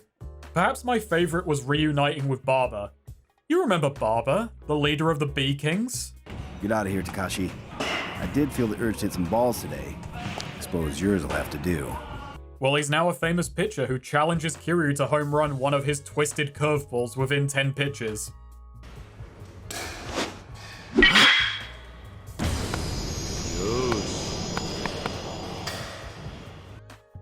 Why? Well, because he's rich and famous now, and he has to prove that everything he did in the past had to have been the right call. After all, it's those steps that brought him here. It's a hilarious philosophy, a nice, naive, and stupid riff on the themes of the game. But Kiryu's more or less happy for him. Let me expand on that past affects present theme with a lot of the plot and now all of these sub-stories in mind. It has a simple, positive message. Every cruel act has only led to greater suffering, evil begetting evil. Like that song at the start no one can understand said, a selfish deed is not freedom, can't justify. While it's harder for good to snowball, even a small gesture can completely turn people around. It may take years, it may not be immediate, but you never know what further good an act of kindness may bring. You may not even be nearby when someone else is affected by a selfless act. In the story itself, it may seem like the past affects the present and only for ill, but we see enough goodwill and people improving to show that being good is far from an empty gesture. All of these characters get closure.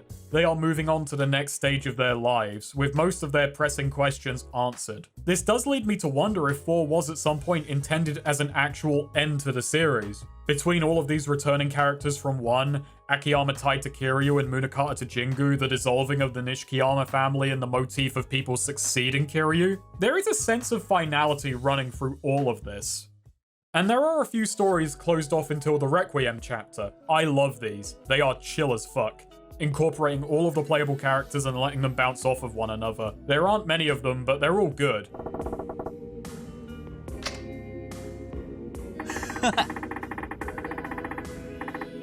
My favorite is the one about Takashi. While he's trying to have Kage track down his dad, he has all of the other characters set up challenges for him to overcome as payment. They all play along, acting like thugs to test Kotaro's character. He does take a crack at Saejima, so you gotta respect him for trying. Poor guy basically gets bullied throughout. So yeah, a lot of the sub-stories are winners, particularly where the writing is concerned. Each character feels distinct and gets thorough exploration. Tanimura is basically dependent on his sub-stories to get much out of him. The downside is that there are none I'd call experimental in gameplay. No murder mysteries, no movie sets, Even the all but mandated Straw Millionaire quest is much more straightforward in execution. They're all fighting, chasing, and dialogue prompts. The wildest this game gets is laying bait for a kappa, naming a couple of cats, or naming a baby. Yeah, we save a mother and her kid from some thugs. She needs a loan to get on her feet, so Akiyama makes the test letting him name her kid. Weird, but sure. Osamu. There you go. You're Osamu. There's a few that I would call bad, a few dull clunkers that are usually over in 15 minutes. But then Akiyama, Tanimura, and Kiryu have run-ins with Minamizawa, an Osakan comedian writing a column on Hostess Club tips. These take a while. You have to visit each hostess, then fill out a questionnaire. If you do the hostess content, then this will at least give you some of your money back, but likely not a dent in the money you spend. If you're like me and find it a rather dry diversion, then this is just a boring slog. Many of the questions you get couldn't be answered after one visit, sans guessing or using a guide. And you cannot take the questionnaire before you visit them at least once. I would not have done it unless I was gunning for someone. Once you've done every other sub-story, the Amon clan catches wind of Kiryu and come after him once more. Or for the first time in my experience. This time, all the characters band together to fend them off. So, I got 100% completion wrong last time, especially in regards to Amon. A thank you to Tojo for pointing this out. He makes YouTube videos, you should check him out. He also 100% Yakuza games because he's fucking mental. So this was my first Amon fight. I'm not sure what to say. They're monstrous. Downright unfair unless you're a master of the Taiga drop. I am not. I have kept my rules regarding health items, but with Amon, every character went through a row of consumables. Save for Tanimura. Past effects present, I beat the trainers, I got the bullshit armor. But back to hostesses for a moment. I did actually hit the club a fair bit this time around, but it was not out of enthusiasm. I'll admit, they're better than I gave them credit for. It's weird to hear such mundane conversational dialogue, and the writing in the girls are perfectly charming. But I don't much care for dialogue boxing, and it is just a cash sink.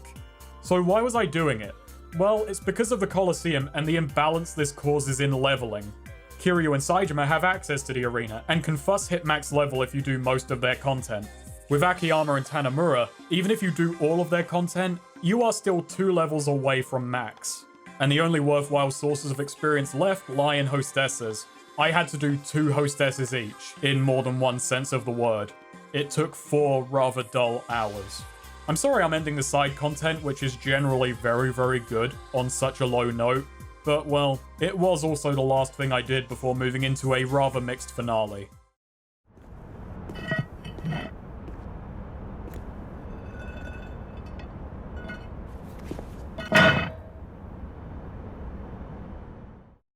The file is back in Munakata's hands and the Ueno Seiwa is destroyed. But Munakata is a little bit confused with Arai. Kido survived, and he'll let the money fall back into Akiyama's hands. 副総監のご指示にありませんでしたので。 Oh, what did Akiyama ever see in you? Such sloppiness. Not to worry. Munakata has a plan for getting the money back. 弱みというものはあるものだ。沖縄に行ってこの子供たちを連れてきなさい。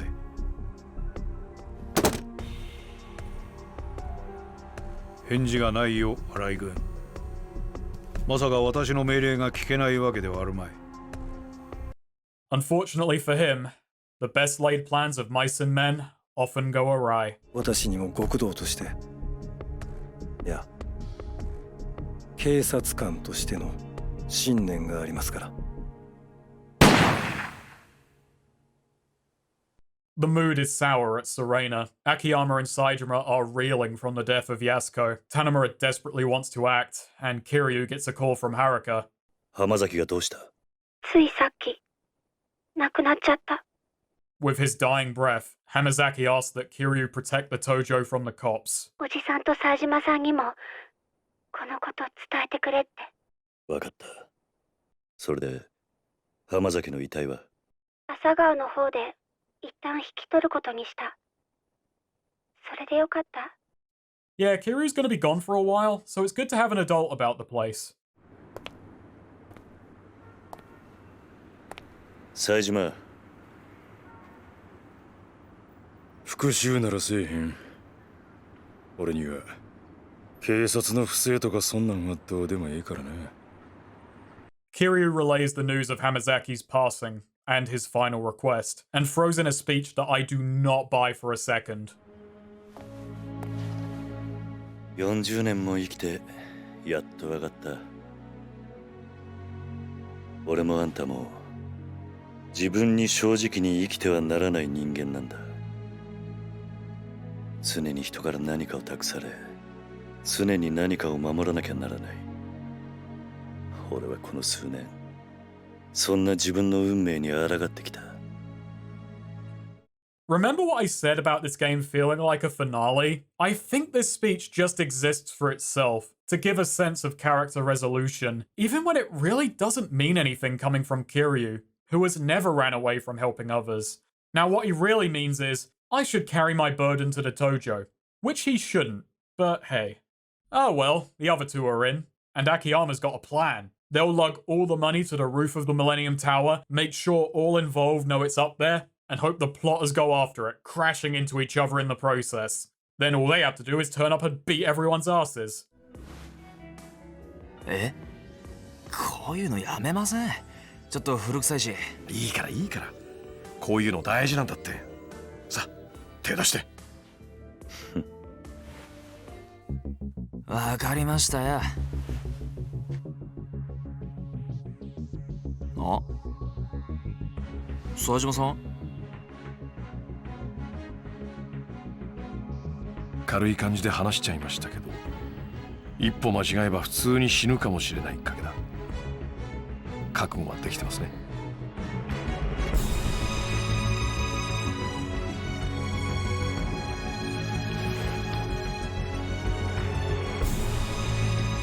Yeah, I don't care how daft this finale is. It's cool, alright? It's fun, alright? I ain't got analysis for everything. There's some shit I just love. じゃあ。The group holds a wake for Yasuko, and then continue to be cool on the way to the tower.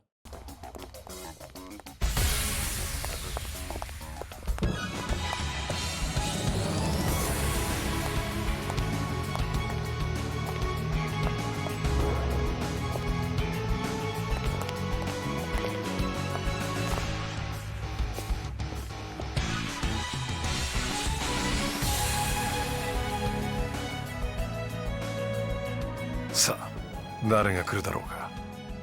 誰でもええ。宗像やろうが荒井やろうが、登場界を潰すような間にはさせん。さあ、行こう。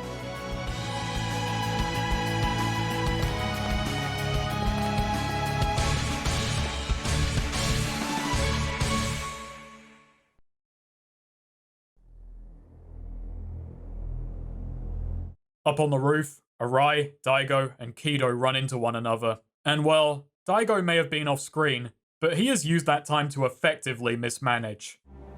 すでに宗像に見捨てられ、万策尽きていた葛城を奮い立たせるためにね。あなたの計画通り、上野清和会は桐生さんたちと衝突。宗像の力を借りることなく壊滅に追い込んだ。だがそこで誤算が生じた。冴島靖子の死です。あなたにとってはあのまま冴島靖子に生きていてほしかったはずだ。そうすれば桐生さんや冴島は戦う目的を失い、カムロ町から去るはずだったんですから。I like to believe in this moment Daigo's thinking, nah, pretty sure either way Kiryu would kick my shit in before he leaves. But he swallows that thought.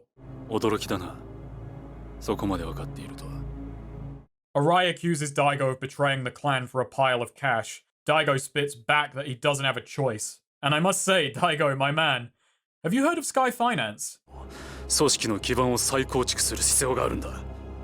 I quite like this back and forth. Once we're past Arai playing Mastermind, we get him and Daigo having a genuine argument on his lacking leadership. And Arai, who like Sugiyuchi was caught between cop and criminal, decides where he stands.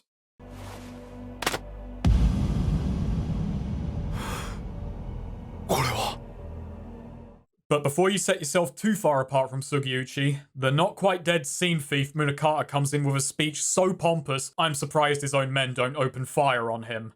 Or themselves, to end it sooner. One last hurrah for rubber bullets. Please, exposit thy beat to us. Why even ask? He'll just give you some grandiose wank. Look, he's doing it now. Kiryu, could you please come shut him up? Oh good, there you are.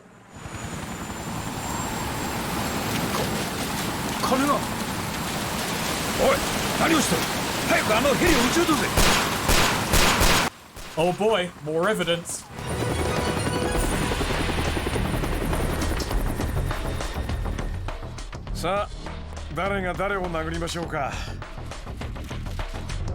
And so everyone goes and grabs their own final boss.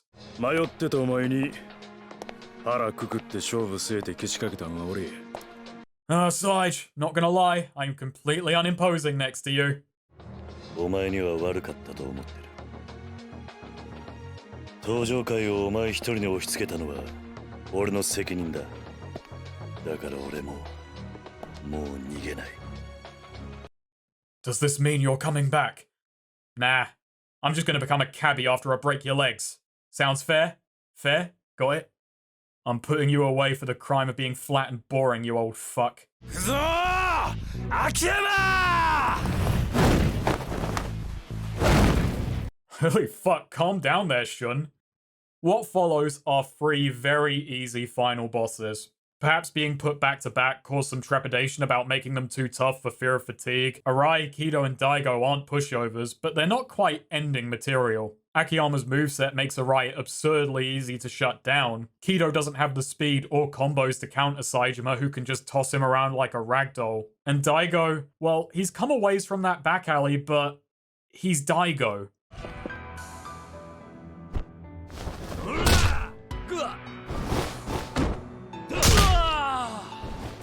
I am curious just how intentional all of this is. With Arai, there's some doubt. Him and Akiyama are physically similar, and in the past Arai saved him, giving him some stock. Kido, I don't care if Akiyama says he can tussle with the best of them. He fucking legged it when he saw the brick shithouse of Sasai. And Daigo, well, Daigo was the first boss 2 games prior. These don't feel like we're fighting them. It feels like, especially where Daigo is concerned, we're punishing them.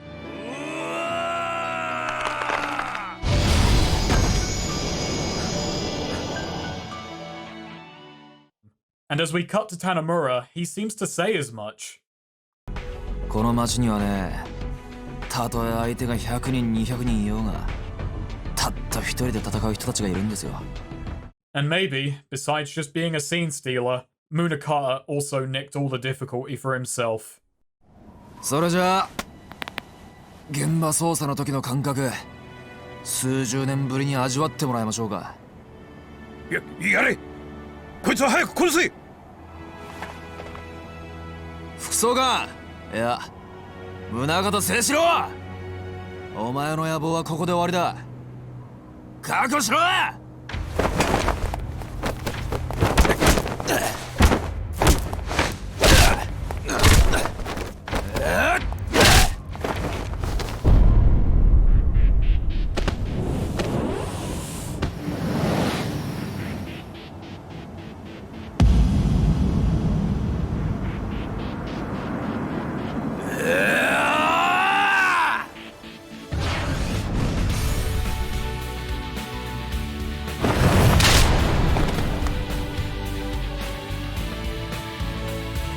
！Jingu Christ and the 12 Armored Apostles, what the hell am I looking at? I've uploaded my normal difficulty run of the fight, foregoing the bullshit armor, and it took 12 terrifying minutes.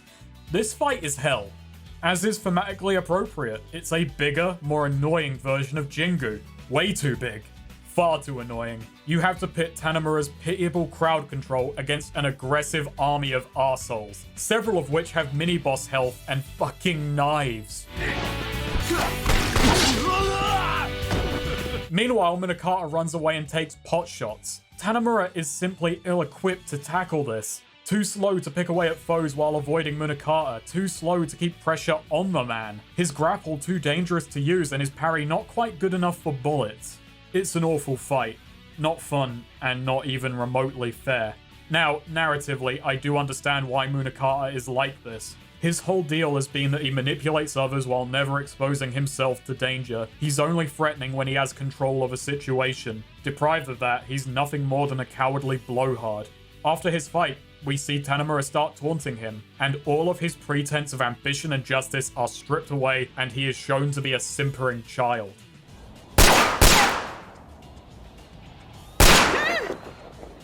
Munakata is a strange villain. He's the one the game puts at the head of this conspiracy and is placed as the ultimate antagonist. But he is also the most simplistic and cartoonish. Everyone under his umbrella has more humanity, more complexity. Even Katsuragi, who suffers a similar, albeit played far too hard, indignity in death. All Munakata had was the position to abuse everyone else.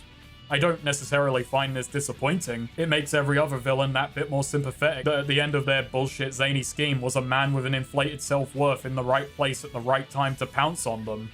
Would a complex emotional villain who contrasts the protagonists have been better? I feel like we still got those. And their tragedy was being stuck under this vainglorious piece of shit.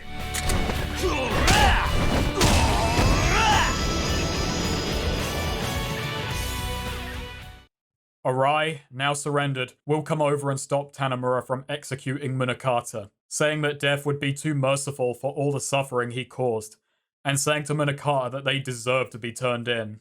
And then... really?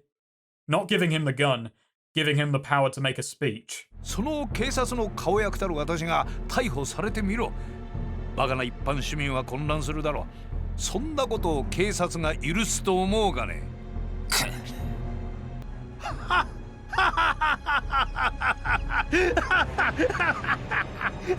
結局お前たちがしたことは労力の無駄遣いだったということだ。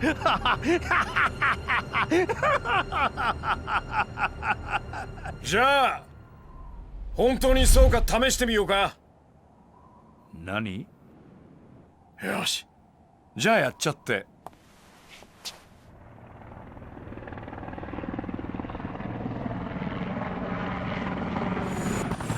そろそろやるか。スト伊達さん、こんな話聞いてませんでしたよ。新聞社の活動に警視庁のヘリコプター使うなんて何考えてるんですか。いいじゃねえか、国民のためだ。今さら家庭こと言ってんじゃねえ。さら There's more than one kind of paper raining tonight. Munakata's plans are made public. ああ、そうそう。あんたが追いかけていた例のファイルのコピー提供したのは俺らなんですけどね。 Thanks for turning up, Seishiro, but the game was rigged from the start. 死ねえ。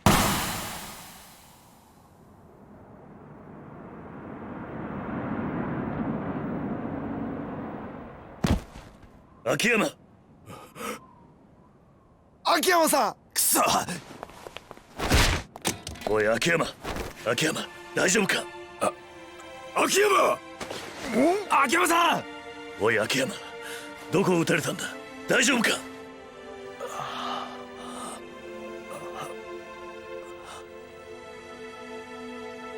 あ、どうした。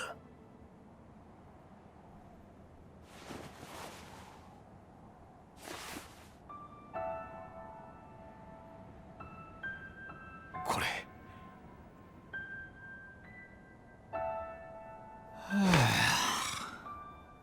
奇跡やな。ああ、やっぱり俺は金に縁があるんだな。金なんかもういらないと思ってたのに、最後は金に救われちゃったよ。やっぱすげえよ。On the one hand, Hamazaki had it rough. On the other, we're never going to see Kido or Arai again. As for Munakata...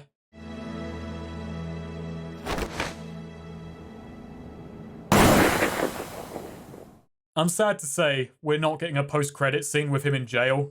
Big rubber bullet bruise on his forehead. That would have been great. We rejoin the cast 2 weeks later.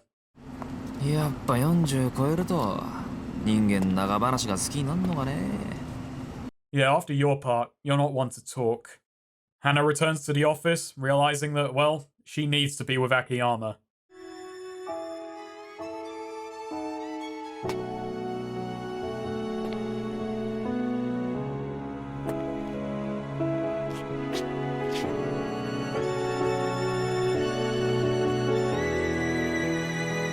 Ah, そうだ。